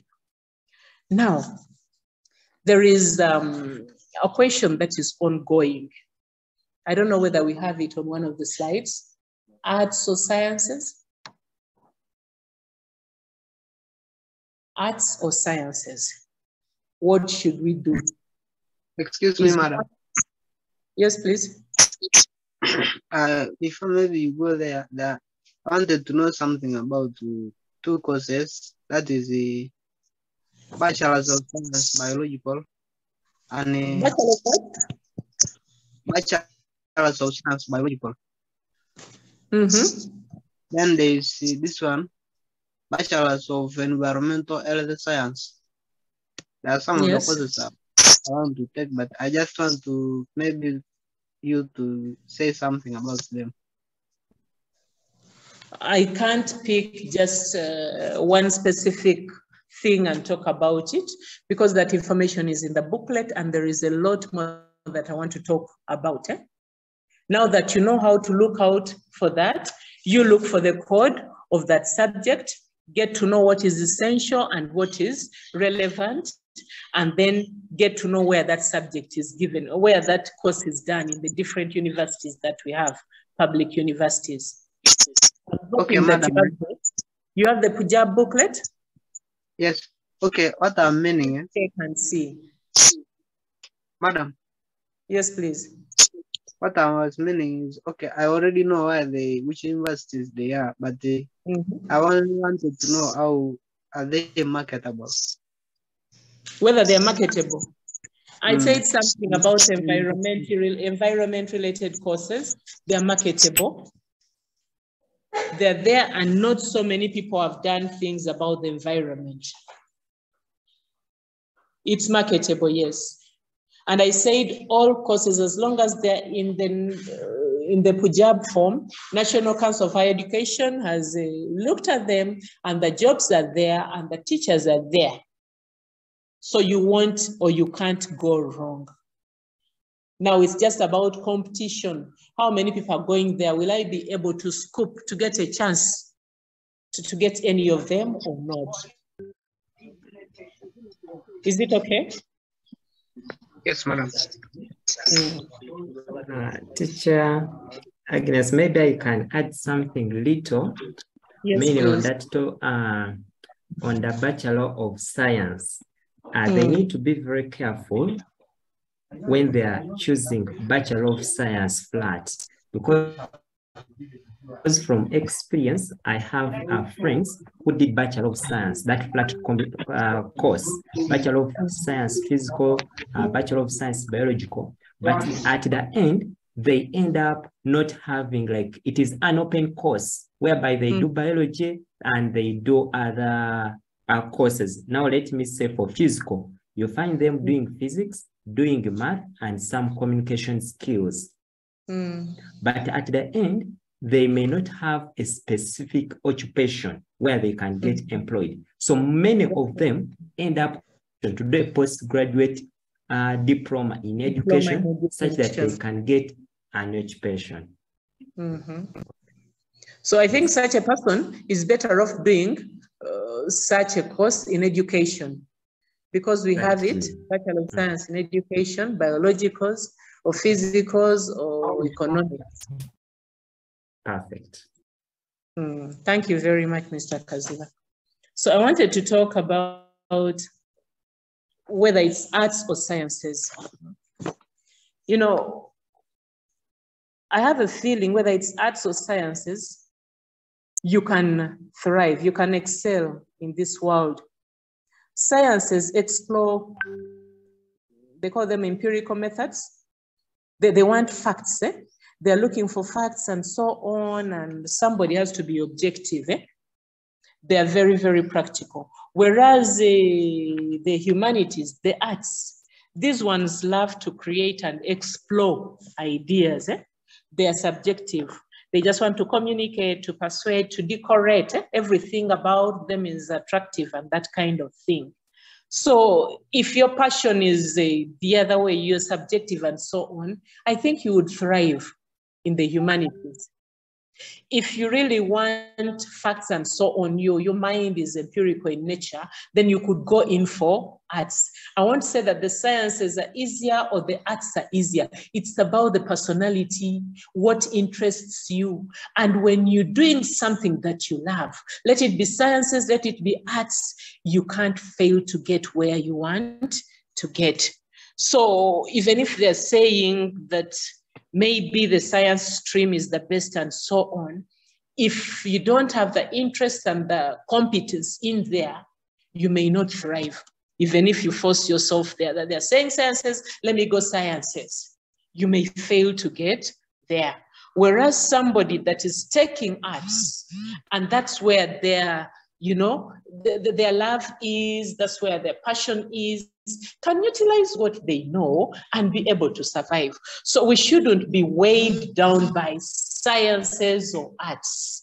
As long as you're studying something, you understand it, you're competent at it, and you have the passion for it, you can manipulate it in any way you want, and you will get that fulfillment that we get from getting educated. I don't know what is next on our slide.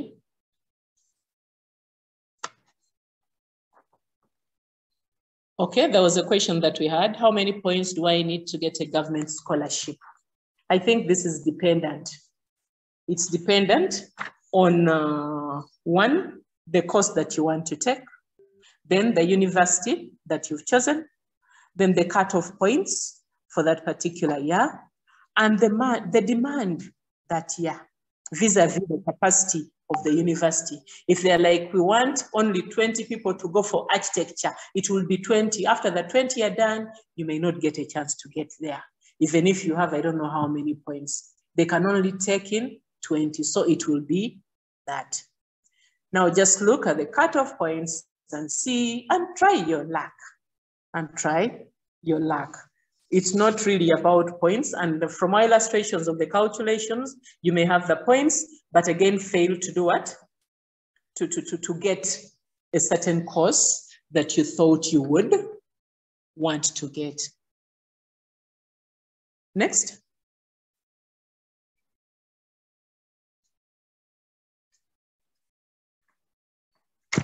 How do we choose a university? How do we choose a university? There are several points that you have to choose. Like I said, we have more than 11 universities, public universities.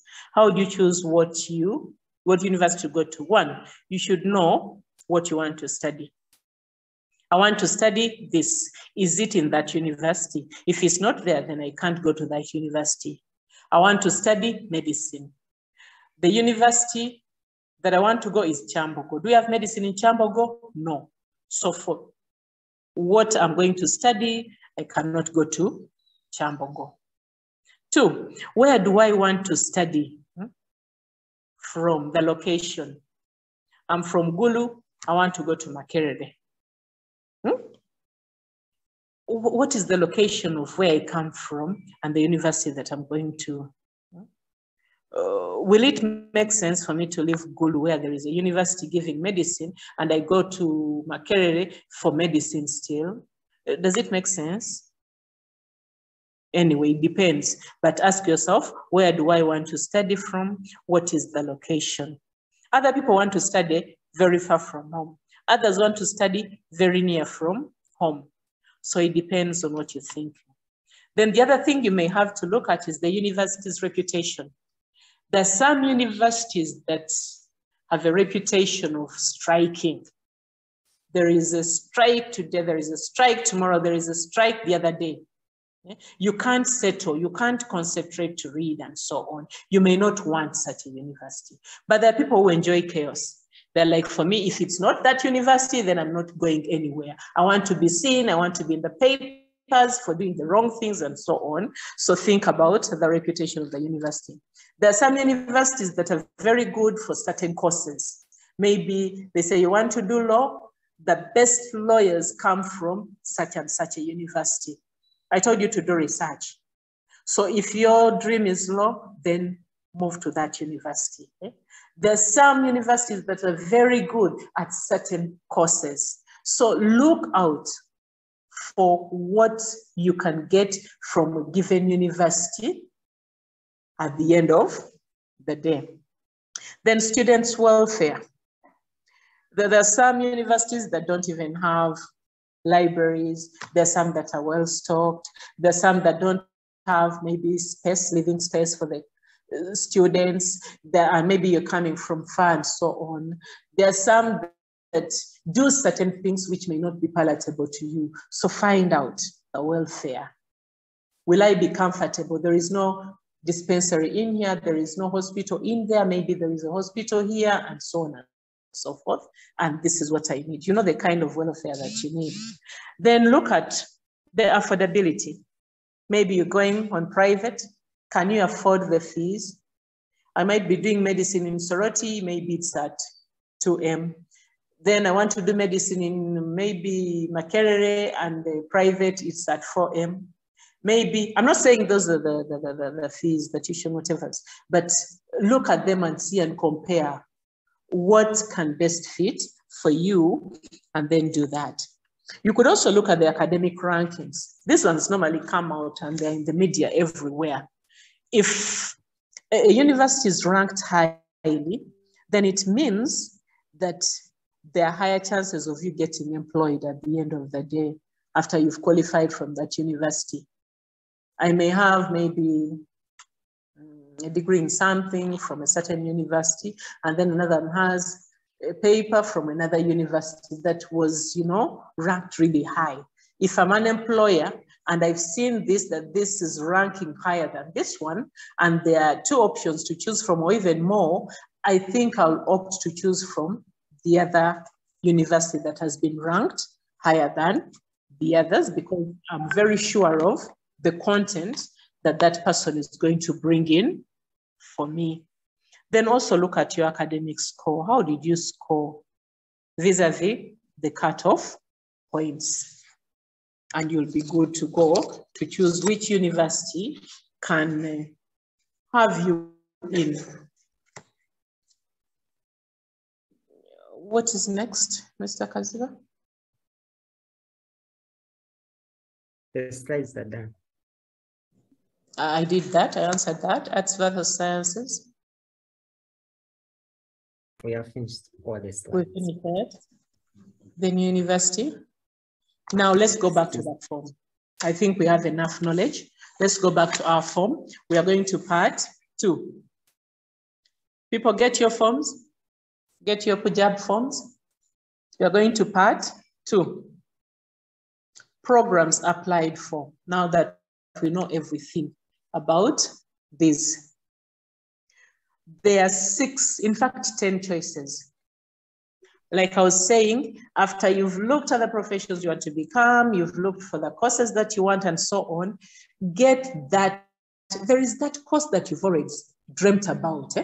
You've said that I should become maybe... The screen is not clear. Pardon? The screen is not clear.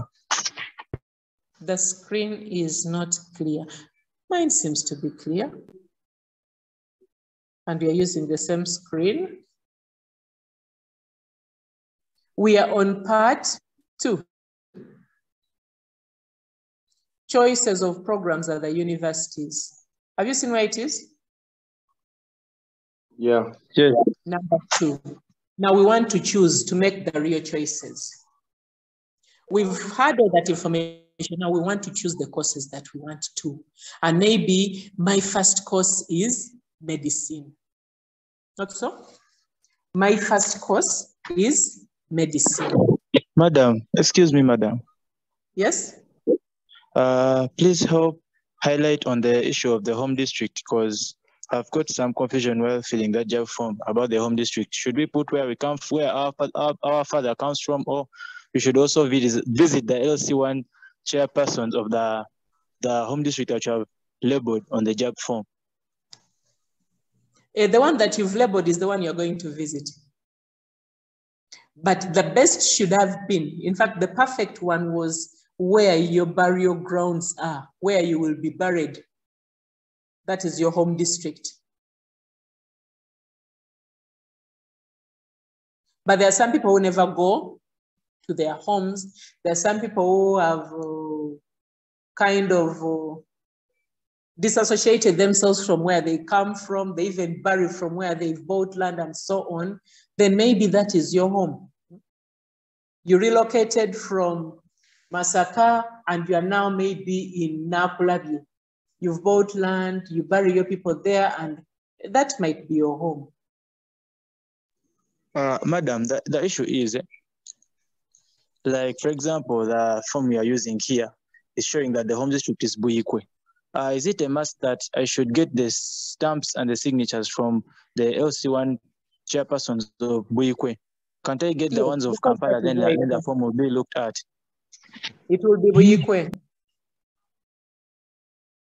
By the way, all the information they're asking for here is for a reason, and they're going to cross-check. So they will be cross-checking to see your parent. Your parent has an ID, a national ID, and it has that information. They'll go back to that village, ask, do you have such a person in this place? They'll go to the LC1 to see that person, and so on and so forth. So if your intention is to get a district quota and that information doesn't tally, they'll just discard your form. They'll not look at it because they'll think you're deceiving them. This information should tally with the information that you're going to fill in about your mother and about your father, and it should also tally with the LC chairperson, LC1 and LC3 that are going to sign on this form. They want to prove your citizenship. They want to prove so many things. And they're using this information, comparing it with other sources of information they have about you. It could be your father's information or your mother's information. So you don't have to tell a lie. Okay, madam, thanks. You're welcome. So I was saying, we have 6 options here, and there is that course that you've always dreamt about. You're like, in my whole life, I want to be a dentist. Yeah? I want to be a dentist. Whether you can make it or you want to make it, just put it there to satisfy yourself that this is my dream course. You can afford to have that as number 1.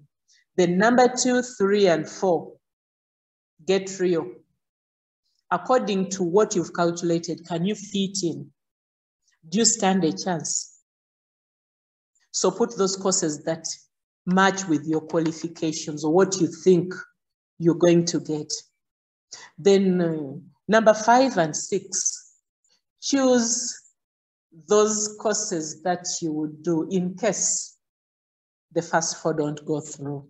You're like, okay, if I fail to get this, what I want, and so on, maybe I can do this. After all, it's government sponsored, and after it, I'll start getting my money and maybe do another course that I really want or something like that. But as you're filling them in, be wary of the points, the weight. You start with the one that weighs heaviest to the one that weighs lowest.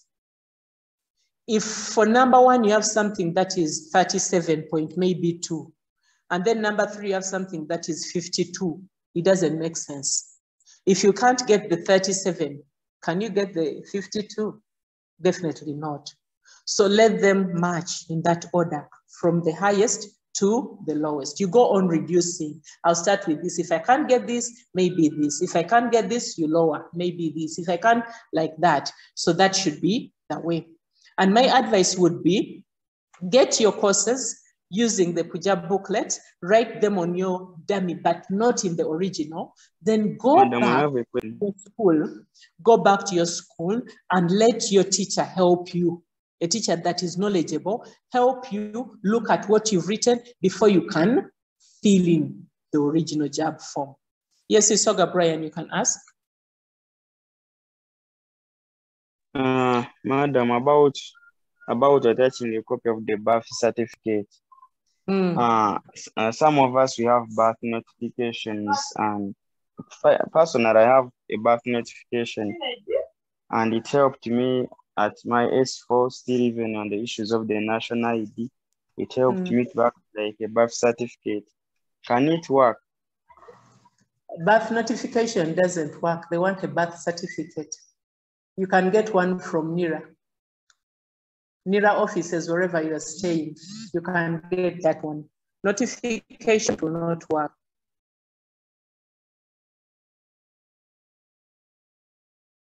Okay, let's continue. And number 2, subsection 2, choices for district court admissions. I want to say there are another 4 choices here that you have to make, but these ones can only be given to you if you are doing your exams from your birthplace. I was born in Iganga, I studied from Iganga, and I'm doing my exams from Iganga. So I qualify to get that district quota admission if I'm among the best that have applied for it. If you are studying from Kampala and you're from Iganga, you can't get the district quota of Kampala. It's meant to help people from districts where performance is not really very good, but they also have to share a national cake. So you help those people because of one reason or the other, they can't compete with the others. Somebody from Karamoja, you know, there is a, I don't know, insecurity, there is this and this, but this person struggles and is the best in that place, but cannot compete with somebody who is in Kampala. So if you're the best that side and you applied for this district quota, you'll get it. You'll end up with somebody with 10 points coming from Karamoja and another one with 10 in Kampala not getting government sponsorship. So it's majorly for those that think they can get that chance, or they're in their districts and can get that chance. Most of the courses that are for district quota are also on national merit, but not all of them are there. There are some which are just on district quota and are not on national merit, but there are also those which are on both. So you look in your booklet and you should see exactly that this is under national merit, then those are the first one. These are under district quota, then those ones are under subsection 2. They're meant for district quota. And you choose them like we've been choosing the first 6. So those are the generally 10 choices that you have that you can scoop from the government and gain, you know, a scholarship from the government, a sponsorship from the government. Excuse me, Madam. Yes. Yes, please. Madam, under district quota, how many do they take per district? I think last year they took 11. I think they took only 11 students from each district. Every district?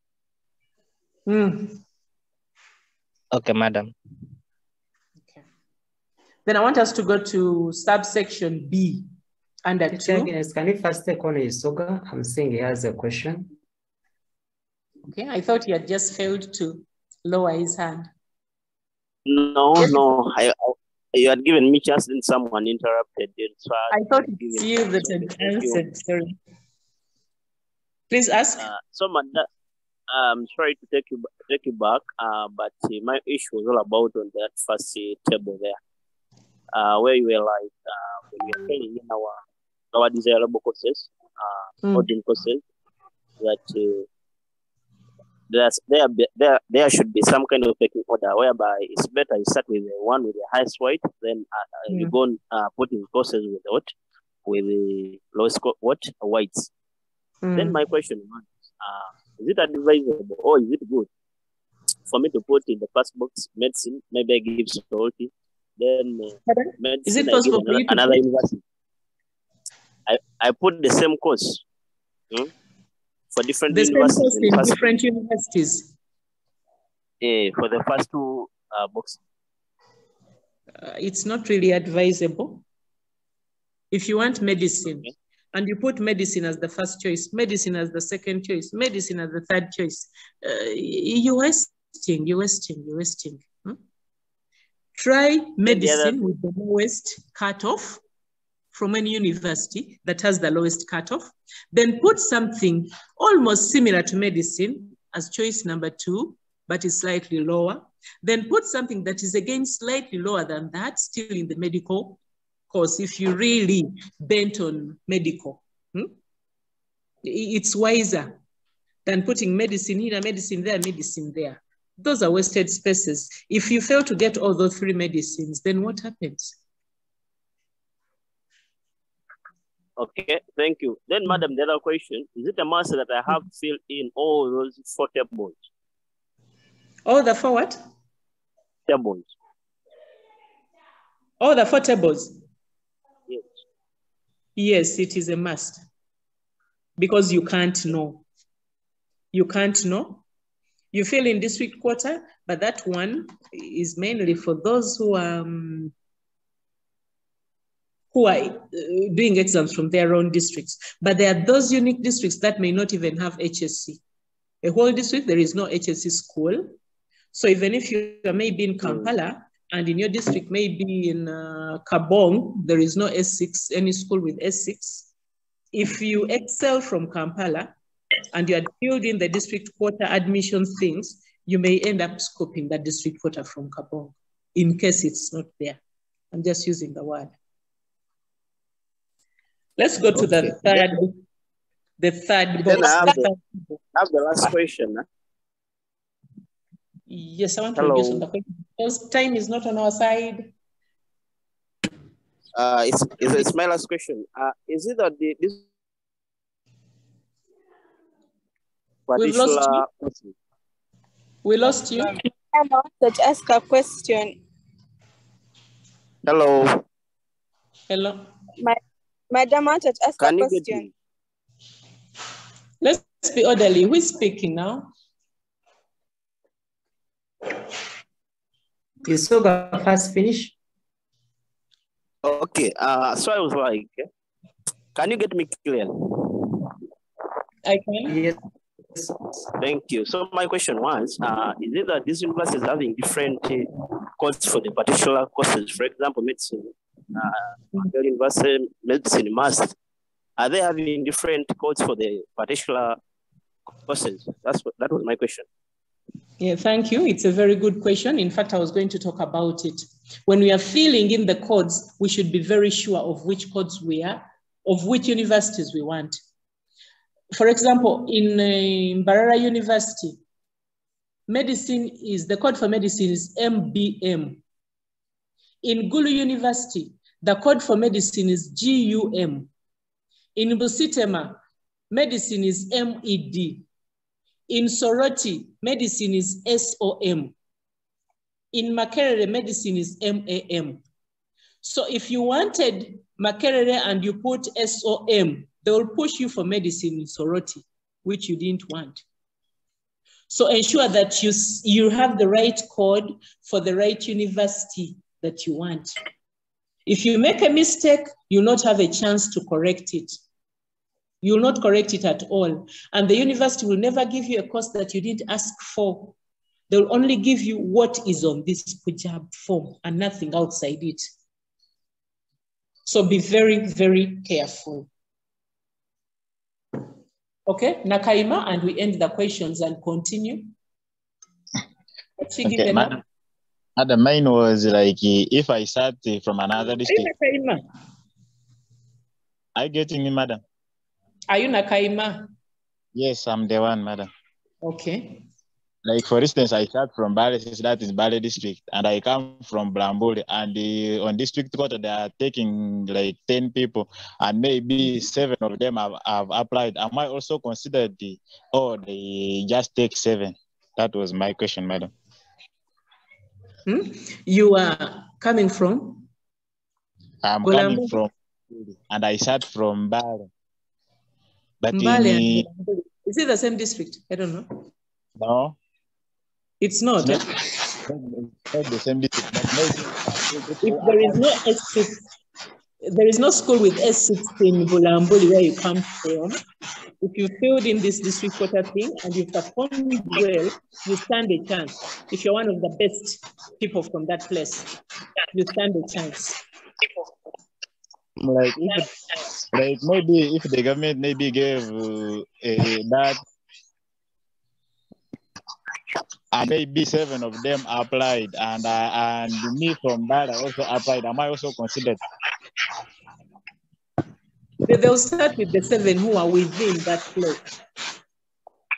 They'll start with the 7 who are within that place. If the others are really bad, by the way, at times they end on only those 7. If you're in Mbale instead of Bulambuli, they may not give you. They will give only the 7 in Bulambuli, as long as there is somebody from Bulambuli that has gone. Of course, I'm a born of Bulambuli, but I start from Bale. I don't know, because I think those districts have just been carved out of one out of the other, not so? Or they've always been like that. If one has just been carved out of the other, there is a chance that you can scoop it still. But if it's not, then you may not get, but you not even get the one of Mbale because you are not born in Mbale. Okay, thank you, madam. Maybe what other people do, if you know that's the case, you'll come and study from Mbale, then register from Bulambuli. If you know you can compete, you go and register from Bulambuli and sit your exams from Bulambuli. There you will qualify. Okay, madam, thank you. Okay, I think let's go to the next one. We are going to the third table. Choices of BA, BSc, and UP subject combinations. It's like as I wish you could highlight that one side that you know where we are.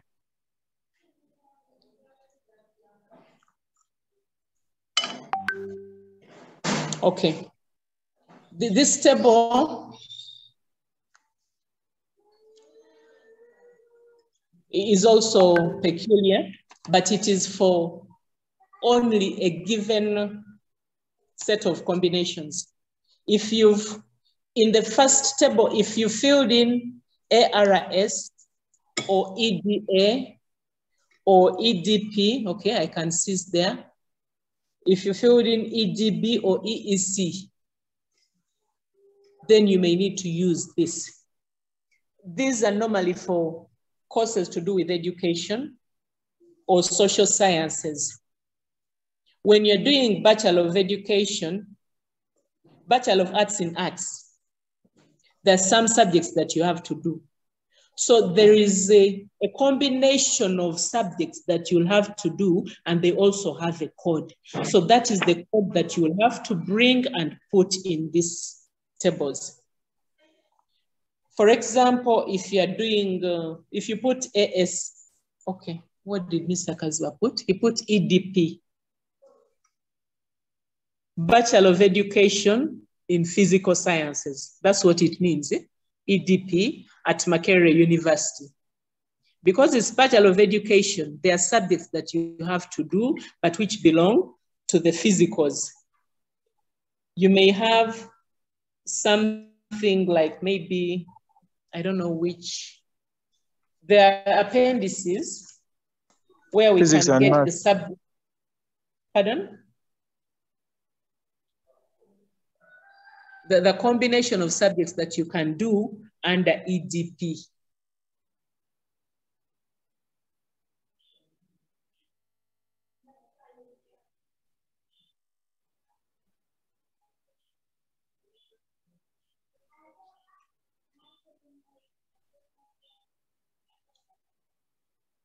Bachelor of Science, Education in Science, Physicals. What is this? That's it, Mr. Kaziva. So what combinations do we have? We can have a combination like, I don't know that this is physicals. We can have a combination like 538. Have you seen that code, 538? So you go and put 538 as your first choice, meaning you're going to do the subjects are biology and chemistry. You're doing BSc sciences, but the subjects you will do will be biology and chemistry. But I think that is biologicals. It's biologicals. I want to see a combination that has physicals, physical sciences. Mr. Kaza, you could go back a bit and see the combinations. Madam, it was just besides that of biological, just besides. Okay, math, physics, 540. 540, math, physics. I think that one falls under physicals. Then you could choose something like maybe 200, 200. That is under social sciences. If you chose ASS, in case it was one of your combinations. Arts and social sciences, ASS at Makerere, that code ASS. If you have it in the first 6, then you'll have to look for a combination in social sciences. You could choose something like 200, and 200 is sociology, economics, and psychology. You could choose, maybe if you're doing arts in arts, ARS, you could have a combination like 234, that code 234. That one stands for history, geography, and religious studies. So those are codes that explain the subject that you're going to do under either BA Arts or B Bachelor of Sciences in Education or Bachelor of Arts in Education, something like that. So if in your first 6 you have ARS, you have ASS, you have EDB, you have EDA, you have EDP or EEC. Education in economics is EEC. Education biologicals is EDB. Arts in social sciences is ASS. Education in physical sciences is EDP, and so on and so forth. If you have those courses, then you'll also have to fill in. If you don't have those courses anywhere, then you will leave that part blank. It's for subjects that you will do under the course that you chose among the first 6 options that we got, or even under district quota, if they are there. Hope I'm clear. Emmanuel has a burning question. Okay, ask. Madam, for Bachelor of Science, biological, can it also be considered part of education? Unless it's with education. There is a flat Bachelor of Science, then Bachelor of Science with education. So it depends on what you've done. But also that plain one entails that you choose subjects that you will do. Hope I've answered you. Yes, the one which is, in fact, I think make it clear. The one we have in 32 is a flat one. The one at 25 is with education. Yes. They're different. The one with the SCB, but 32 Roman 1. 32, that is the flat one. It's Bachelor of Science only.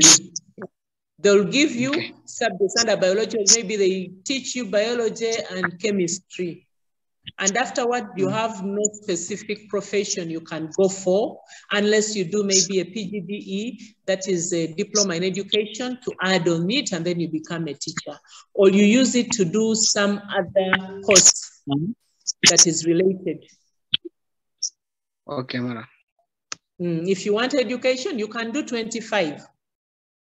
They look similar, but the other one is with education. So after that, you become a teacher. You don't have to do a PGDE again. No, I want the number 32. You can see them.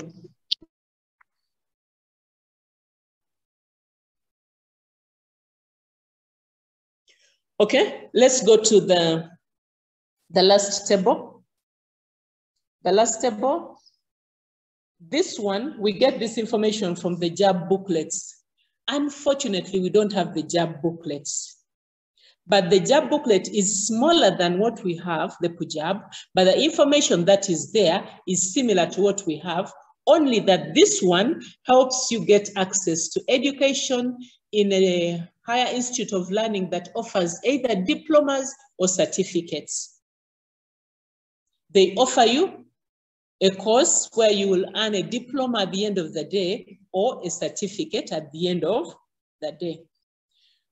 Institutes like UCC, Tororo, is it School of Ceramics and so what? Ceramics and something in the West there. I'm forgetting the name. The NTCs, National Teachers Colleges, there are several. The School of Medical Health Sciences, okay? Those schools, okay? Schools of, is it midwifery and so on, those things. There is that small booklet that you have to buy. You cannot access it, I think, online because it's supposed to be bought.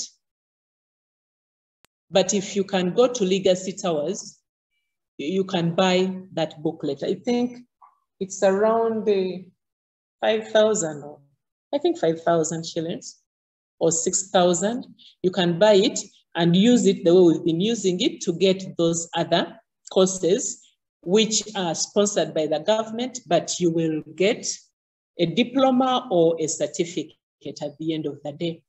Many of you will say, for me, I want university, I don't want a diploma, I don't want this.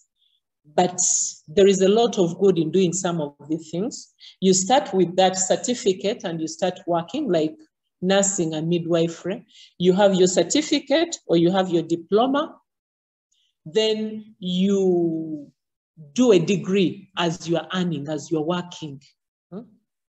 And you're better placed than somebody who is straight from class.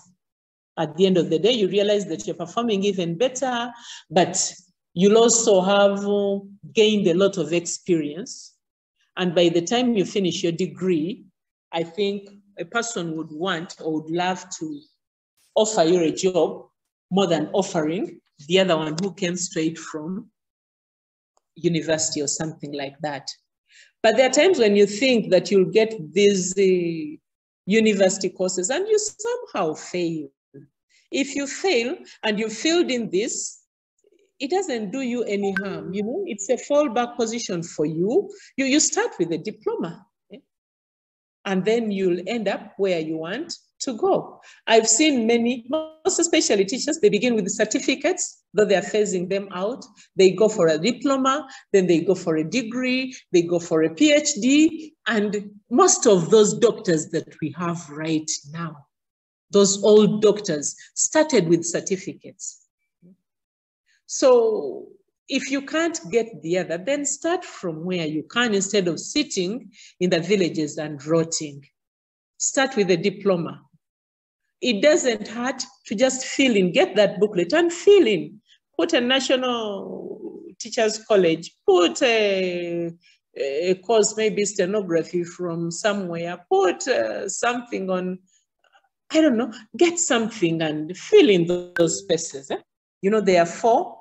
You can fill them in and be able to get government sponsorship and earn a paper. That paper will help you somehow in one way or the other. I want us to jump very fast and go to the next. Number 3, I'm now going to be very fast. Paul. I want to reduce the questions such that we go through this. The time has run and we're supposed to be ending at 5. Yes, Paul. Please ask. Yes, madam. My question was, I'm requesting for clarity on are we, because they said we're entitled to 10 choices.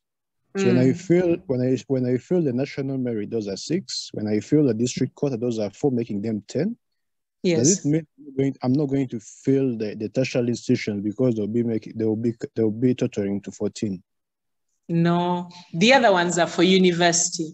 Now these ones are other tertiary institutions which are going to give you diplomas, certificates, and so on. You're supposed to fill them in. That's why they are there. And that's why they call them PUJAB and JAB forms. So this is the JAB form now. This is the part of JAB. Joint Admissions Board uses this particular table. Okay, fine. To fix you somewhere for a diploma course. All right. So should we go to the next table? No, number 3, Uganda Certificate of Education, UCE, or its equivalent index number. Put your index number for O level, and it should be in full. If it is maybe in Mbale, it could be U0051/001 if you are the first candidate. If it's Sigange SS, it's U0017/001. That would be candidate number 1 for O level. So put your full index number, the center number, and then your number. Not just 1. Okay, then year of examination. Now these things are confusing me. When did you do or sit for your S4? Was it 2019 or 2020? I don't know. Maybe it's 2019. So you put it there like Mr. Kaziba has done. Then the next table, they want your results, O-level results. There is a part for subject and a one for grade. There were 10 subjects that you did. So you put the name of the subject up and then the one below. You could say English, ENG, maybe you got a distinction 1. Literature, LIT, maybe you got a distinction 1. Maybe physics, PHY, you got a distinction 2. I don't know. Okay, 1. And all other subjects. Fill in all the 10 subjects, just like those things appear on your result slip for O level. Because you're going to attach it, don't deceive. And this will also help you calculate the weight.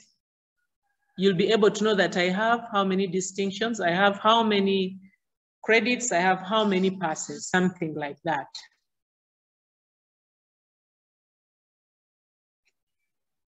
After finishing to fill in, Mr. Kaziba, let us have something else, not only D1s. Put there something else. Whichever, maybe a credit somewhere and maybe a pass somewhere. Excuse me, then madam. you can continue. Yes, please. What of those ones who did 9 subjects at O level? Maybe if you're special needs. No, only if you're special needs, but I believe everybody does 10. Not really. Some of us did two options. Okay, you put what you have. Put what you have. As long as you have your slip. Put what is on the slip, then count how many distinctions. 1 or 2 you put there. Like Mr. Kaziba has 1, 2, 3, 4, 5, 6 distinctions. Then credits, he has 1 credit and then has 2 passes. Just like that. But they said attach a photocopy of your result slip, not testimonial. The result slip from UNEB is what they want.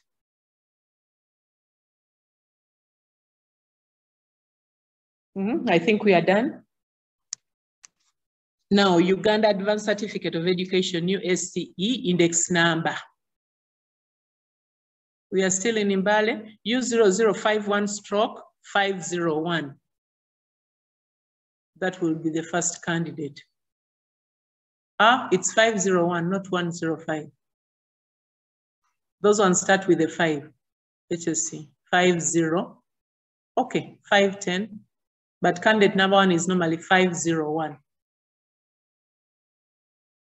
Thank you. So you put your index number in full. Then year of examination is 2022. Since your results are not yet back, the most you can do is just put for us the subjects you are doing. You're doing physics, chemistry, biology, sub-math, and GP. You just put them there and you don't put the grades. We are waiting for the grades to come.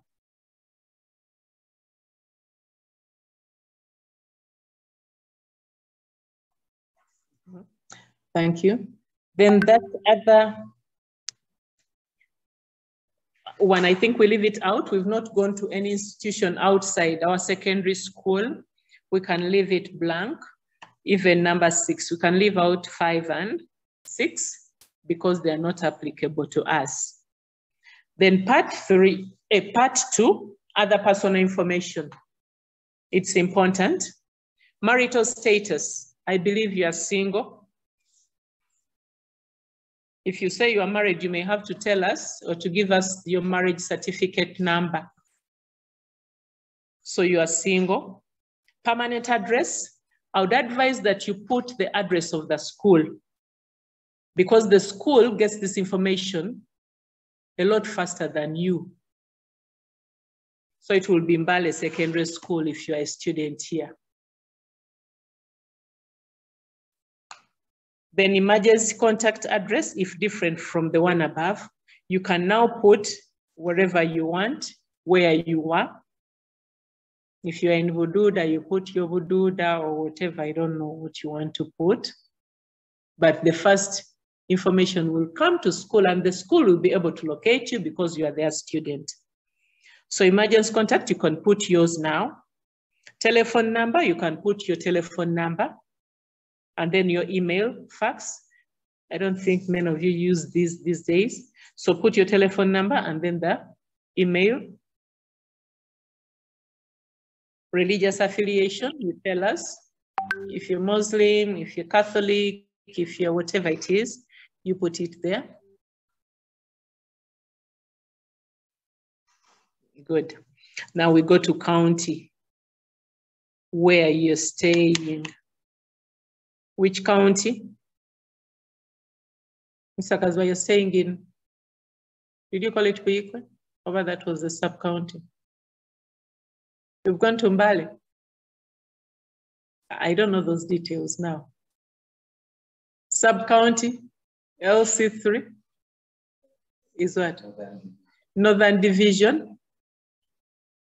Mr. Kazwa, Northern Division, sub-county LC3. Parish? Namatala ward, that's where Mbale says is. Parish, Namatala ward. Then village, LC1. Somero, cell. Somero, cell.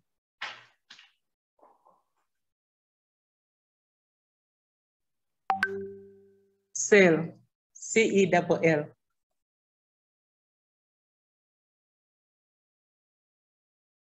Thank you. Now, this is very important. Information about your parents. Information about your parents. You're supposed to give, in fact, the new one doesn't have guardian, Mr. Kaziba. The one for this year has only, I think, father. He doesn't have guardian. We have father and then mother. So even if your parent is dead, we want information about that parent.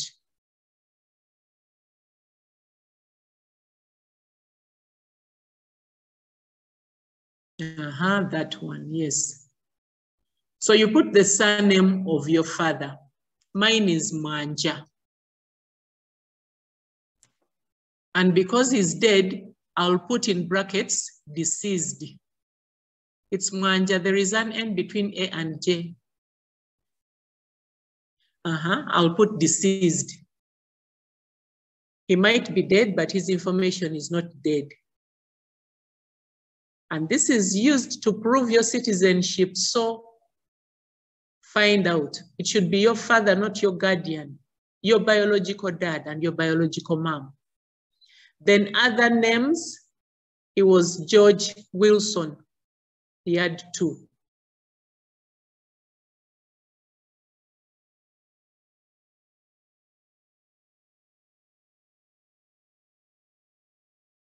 W-I-L-S-O-N. Citizenship, he was a Ugandan.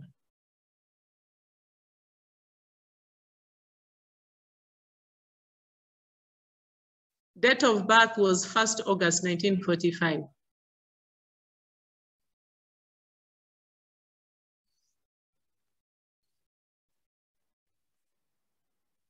Village of birth was Businda. Can you write that? NDA.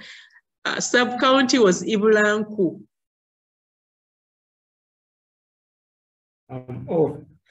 That one you write. Okay, you write the sub-county. Ibulanku. It's IB. IBUL. Okay, you write the sub-county. Okay, we leave it at that if you don't know how to write. Then district of birth is Bugweri. By then it was Iganga, but now it's Bugweri. Nationality, Ugandan.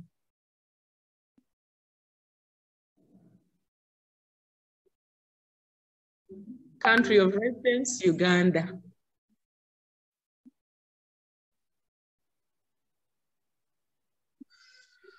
Address can be Bugweri. Because in the villages, they don't have those addresses and so on. So we put the physical one. Telephone number, I don't know, he's dead. He has no, so it's not applicable.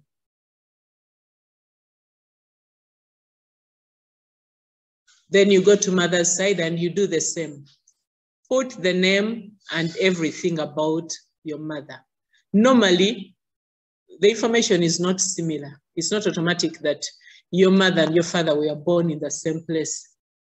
You may find one is a Muganda, the other one is a Msoga. One is a Gishu, the other one is a Mtoro, something like that. So you put information about your mother on the other side.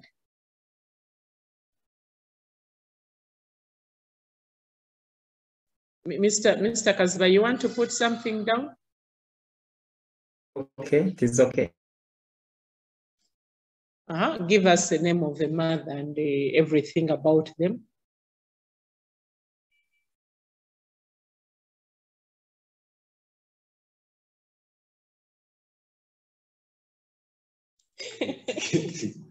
And somebody's laughing at you.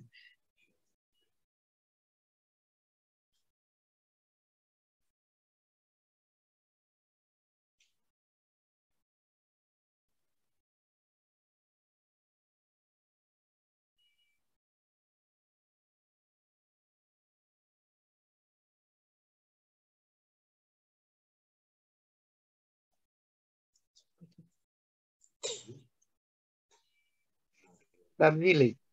You've forgotten.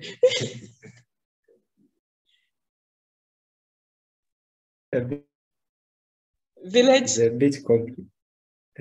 Okay, you can leave it as that. They'll put their villages. You've shown them what to do. Sub-county, you know those details?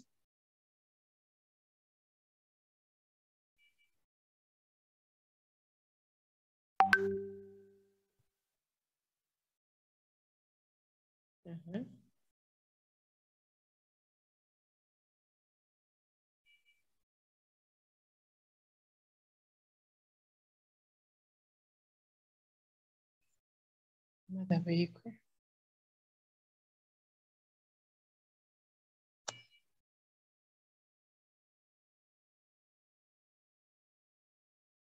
Good. So want something like that. Excuse me, madam. Yes, please. What's the difference between nationality and citizenship?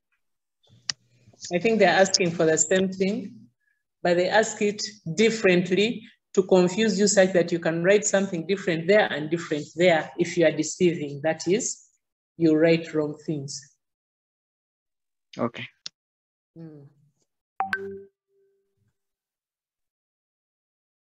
Excuse me, madam. Yes, please. Sorry to take you back. On number 8, some of us have national IDs. The things that are on the national IDs must be the ones that should go on that part. I think so. Okay. Even if I'm not staying in that very place where I was by the time I got the you. Pardon? It's information about you. So what is on Yes, your ID, national ID is applicable there. Okay, please. Thank you. The ID. Which information do I put? Excuse me, madam. Yes, please. Then what if I don't have the ID? Which information do I use for that part 8? You put what is on your father's whatever, because that's that person is your guardian. You're still under their care. So their information is your information. Then the information about the father and the mother. Is it like maybe from the same village? Do they allow me to put the same information? If they were born and the mother. If they were born in the same place. If I'm born in Iganga, my mother is born in Iganga and my father in Iganga, maybe same village. I go the road and went the other side. Whatever if it's that. But many times people don't get women from where they stay. Yeah, you'll find one is here and the other one is, maybe one is Muganda, the other one is Msoga. So their information can't be the same. Okay. And they want the real thing because they want to prove citizenship? Are you a true Ugandan? Madam, also for the case of the district, like where I'm born. We've lost you.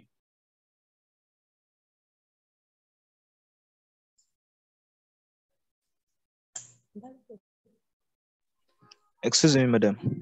Yes, please. Can the information on my national ID,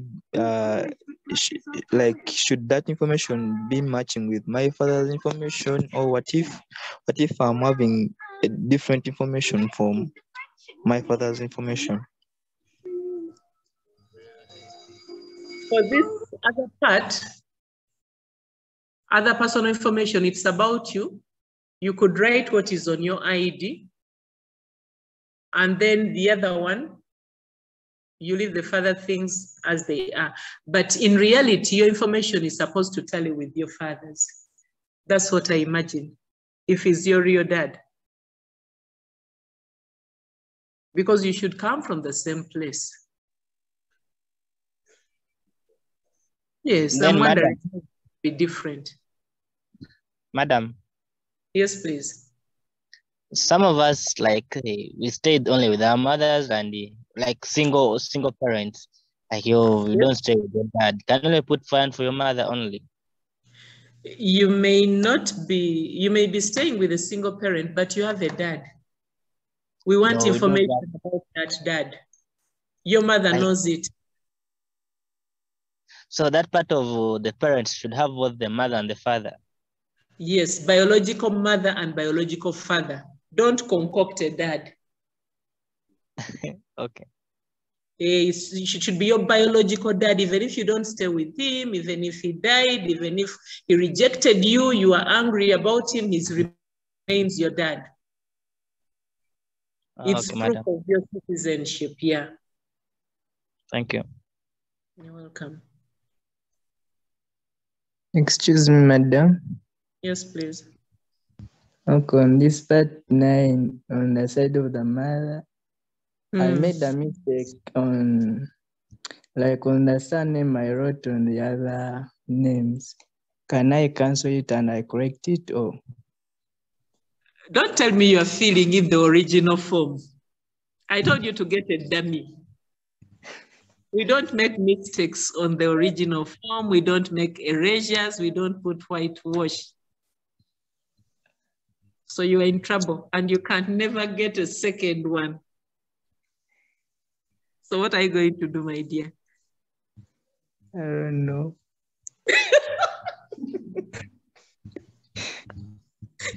Okay, you could slightly use a whitewash, but you made a mistake. And pray hard that they don't reject your form. Yeah, okay, madam. Get a whitewash and put it there neatly such that it's almost not noticeable. And then you write the correct information. Okay, thank you.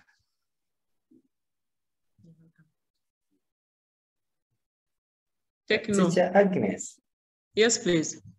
I have seen some parents who have names of men, like maybe someone writing Namata Mwanja as the surname. I don't know that that one could act as an option for him. Namata Mwanja. But does it appear on because I've seen someone, the married people, like they write their name for the men. I think here they want the maiden names of the parent. Maiden names. Unless if in your maiden names you're using your father's name, like Amwanja Agnes. And that is what is on my documents or something like that is acceptable. It's a name of a man, but I use it when I'm a woman. During our times, it was very common. So your maiden name might be a man's name and then the Christian name.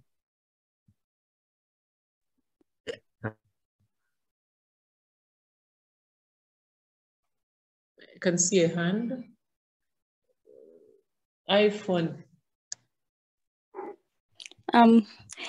Good afternoon. Again. Good afternoon. It's evening. So me as inquiring, like my parents are married and then my mother took on my father's name, but still the same name appears on her national identity card. So do I put her name, her surname that does not appear on her identity card, or I put my father's surname that she has on her identity card?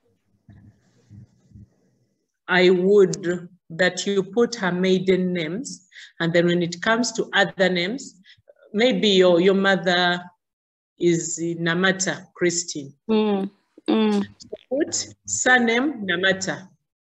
Other names, Christine, which is hers, and then your father's name last. Understood. Thank you. You're welcome.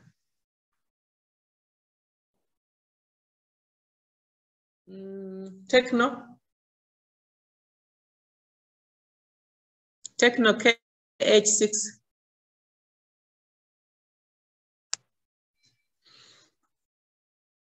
I think he's not there. Excuse me, madam. Yes, please. Madam, I was still asking before I was interrupted. For the case of home district, I saw like, for example, on the other PUJAB booklet, they had written the district in a different spelling. It's the one, but the spelling is missing by one letter. Now, which one do I use? The correct one or follow the one on the booklet? Which district is that? It is Bulisa. Bulisa, and what did they write? They wrote with single I, and yet it has single I. Yeah. Then you can use any. I think they'll realize that it's the one. They'll know that it's the one. So I use double or single? Use what you want. All right, thank you. Or use the code. Put Bulisa and then put the code for Bulisa in brackets. Okay. All right, madam, thank you. Madam, excuse me still. Madam, me, I'm a religious sister, But I'm realizing that my information on my national ID is different from that of my father. Because by the time I got the national ID, I was in a very different place, and I used that place where I was. Different from where my parents were.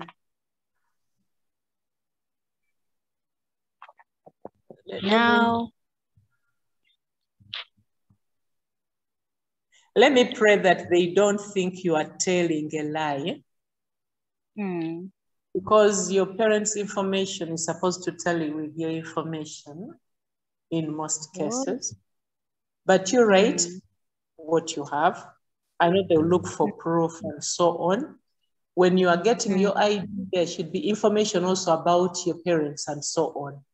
If that information, in case they are clarifying, if that information tells with what is on their documents, then it's fine. Madam, still this part of the LOC's endorsement. By the time I was getting a national ID, I was in a very different place. And right now I'm in another different place under different LOCs. Would that also be a problem? It might be a problem.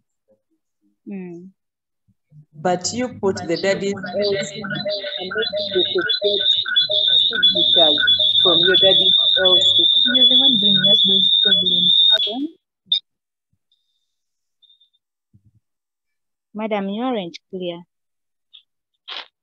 I beg your pardon, please.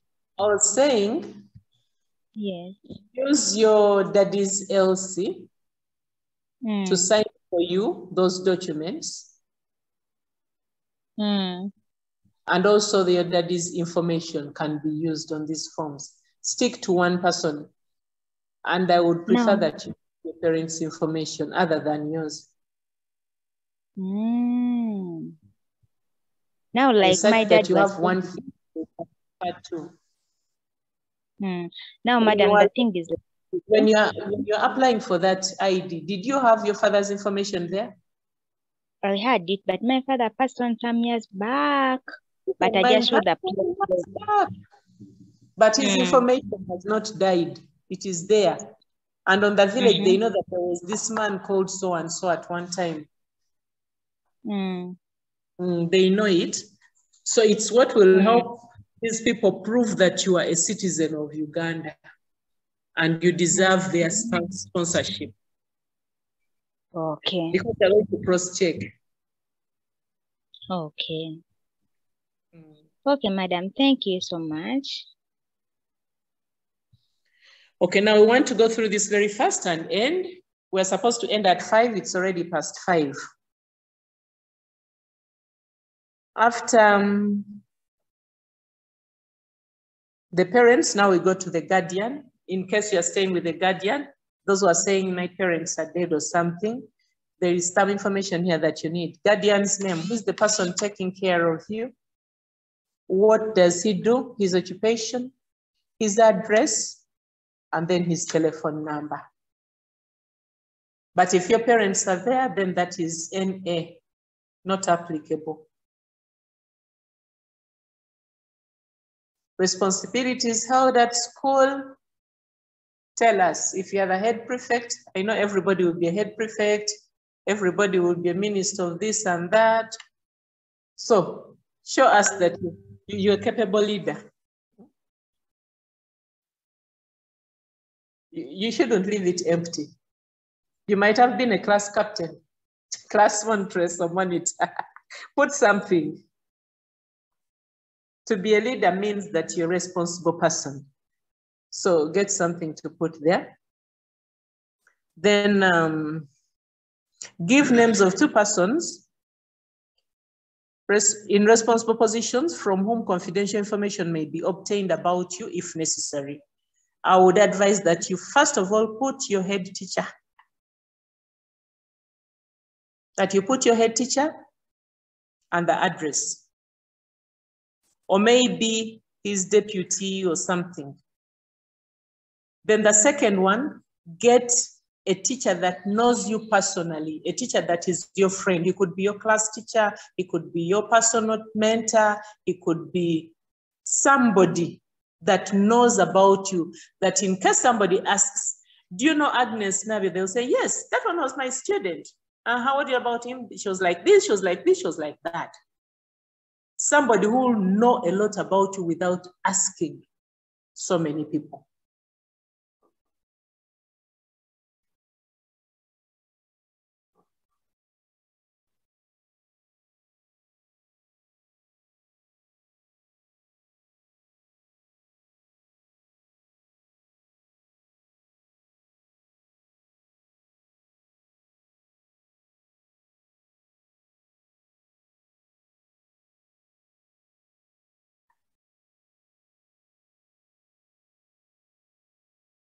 Okay, after you've finished that part, now we go to the last one, declaration by the applicant.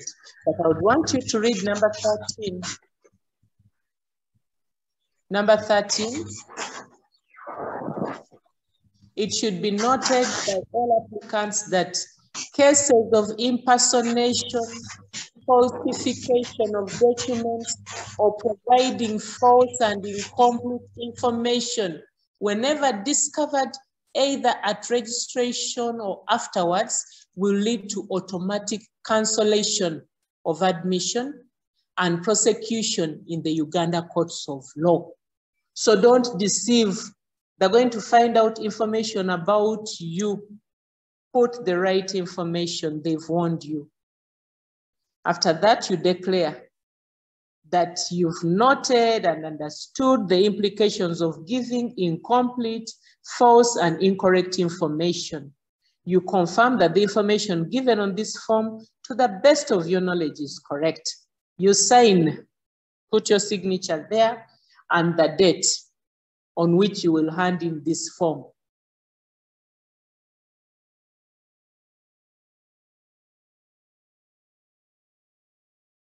Don't forget the date, it's very important.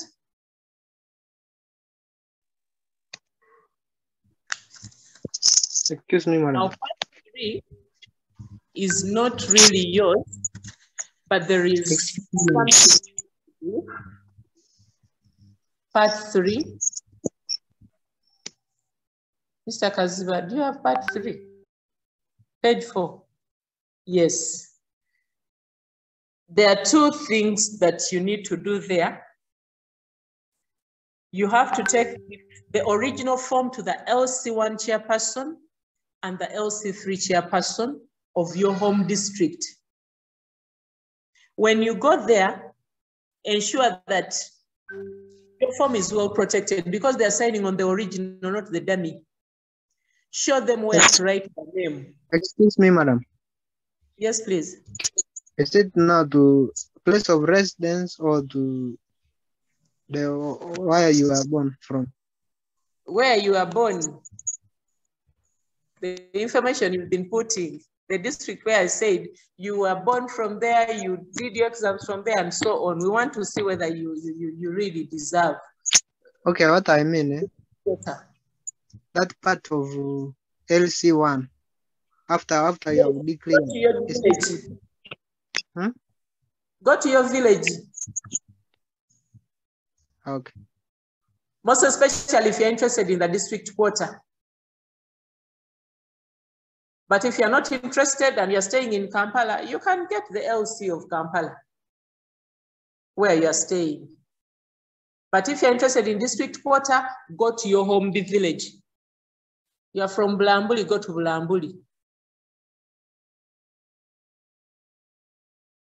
Okay, so I was saying those LCs, many don't know how to write and so on, and ensure that you go to the offices. Don't find the person taking his evening journal and take your form there to be filled in from there. He might spill beer on your form and they will reject it. So it's in your magazine or in your book and you're showing him, write your name here. You help him know where to write and where he should end. He shouldn't write the whole name over the whole place, just in that space provided. Then show him that here you're putting the signature and ensure that they put it there. When it comes to the stamp, make sure that it doesn't go on the other side of the LC3, neither should it go in the space where I have words for head teacher's endorsement. Let that stamp fit in. You can help them place it in some place, that place that he has been given. Around there. It shouldn't go anywhere else. It should be in his space only. Then you leave that one, you go to the LC3 chairperson. Do the same thing. Show them where the name is supposed to be, where the signature is supposed to be. If it means helping them write, please let them be helped to handle the pen and write. And then they put the stamp within their space only. After that, keep your form. The other choices you're going to fill with your teacher, you are filling in a dummy, you'll come and your teacher will guide you on how to do it, unless you really have nobody to help you.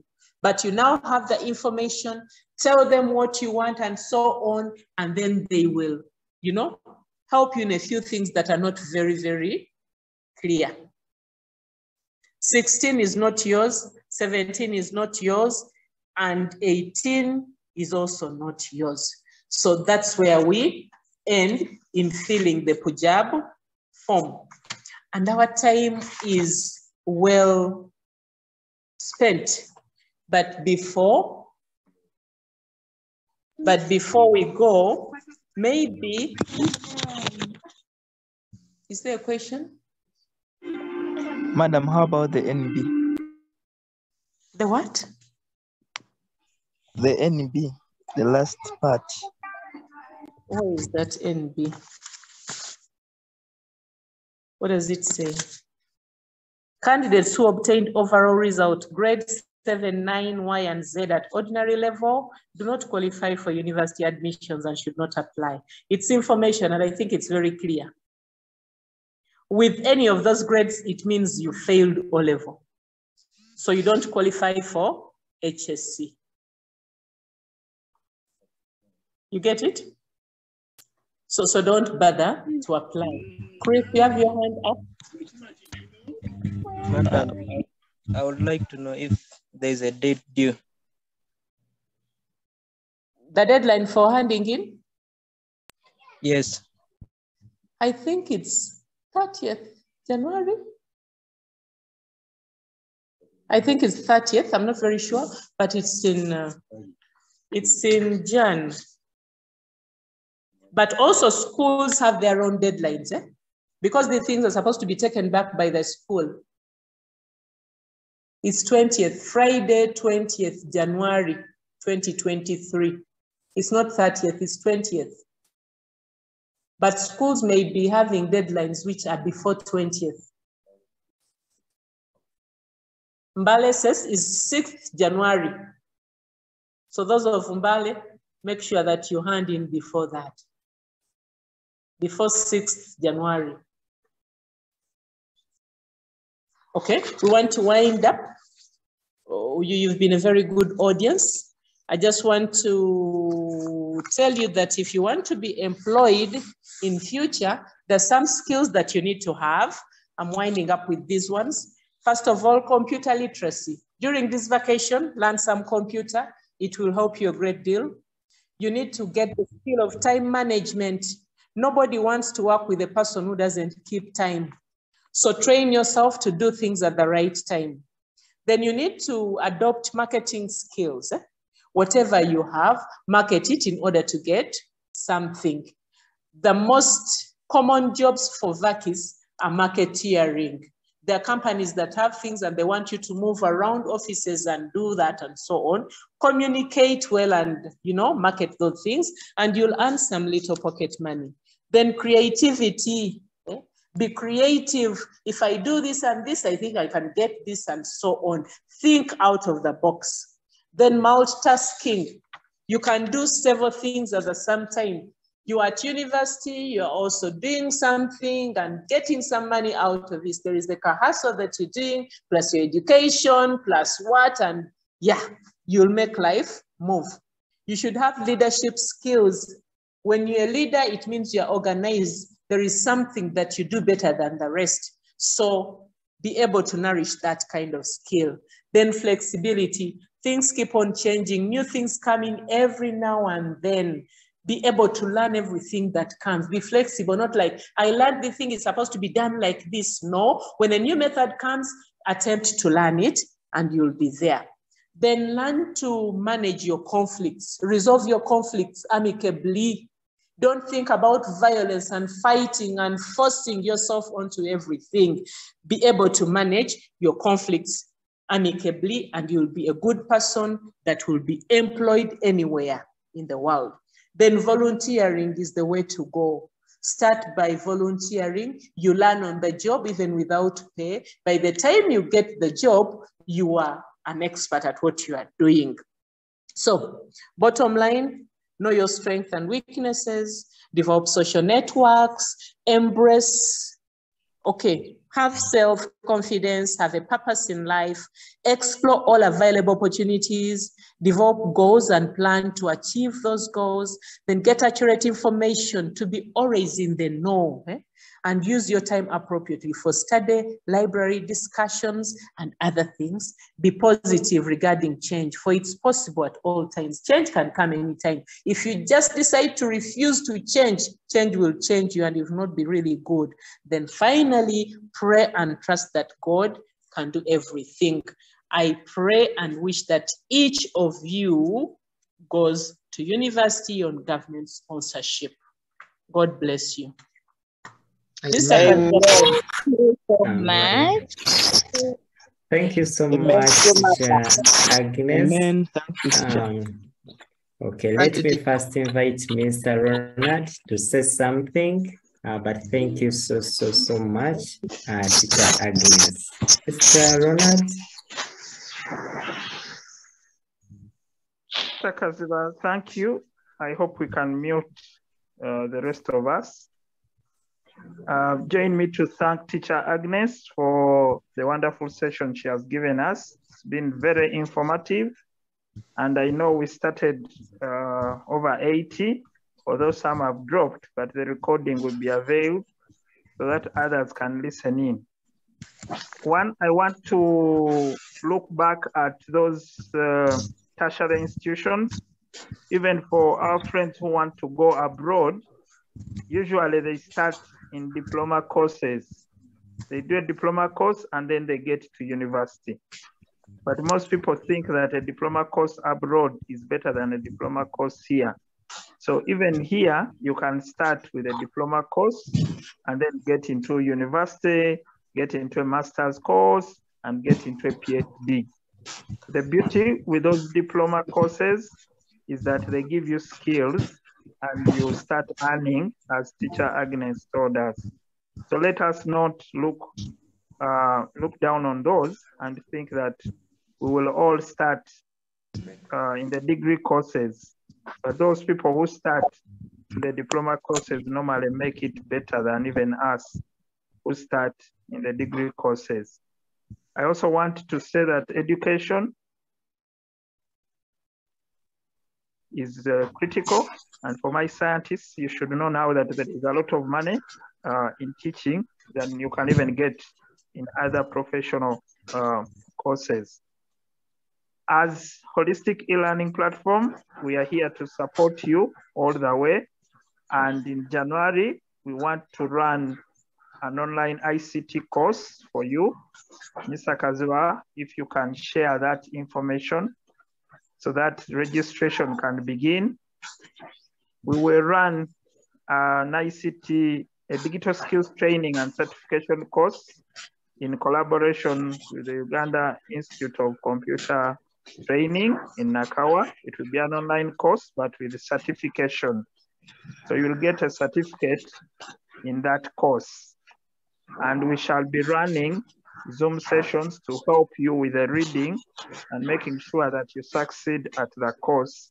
And also before you prepare for the online assessment or exam, we will go do the preparation here so that all our students pass. We want to offer this to you so that by the time you join the university, you're already good with the ICT skills, but also you can find some work with the skills you have as you study at university. We shall also run another course. It is a 2-week course on media literacy and media making. And we shall set out the registration form and the start date. Mr. Kazuwa, you can also post that for the colleagues, the students here to know. The beauty with the media literacy and media making is that you learn to use your ICT gadgets to make something out of your environment. For example, you can begin reporting about the farmers in your area. You can begin reporting about issues that need attention from your area. You can begin reporting on issues that affect us as a community. You can talk about cancer. You can talk about, now we've been in COVID, we've been in Ebola. How do you use media to talk about those issues? But when you learn how to use media to make a story, to develop a story, to report on something, then it means that you are going to be employed by someone in the organizations to do media work for them and report their stories and run their online platforms, reporting on the work they do. And there is a lot of money that will come with that. So we would like to invite you to use your time well during vacation, pick some of these skills so that you prepare yourselves for your tertiary education, but also get some skills that can earn you some money quickly as you grow into your courses.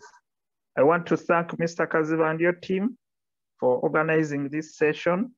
It's been very informative, and I wish such a session could be given to the senior fives, the current senior sixes, those who have gone to senior six.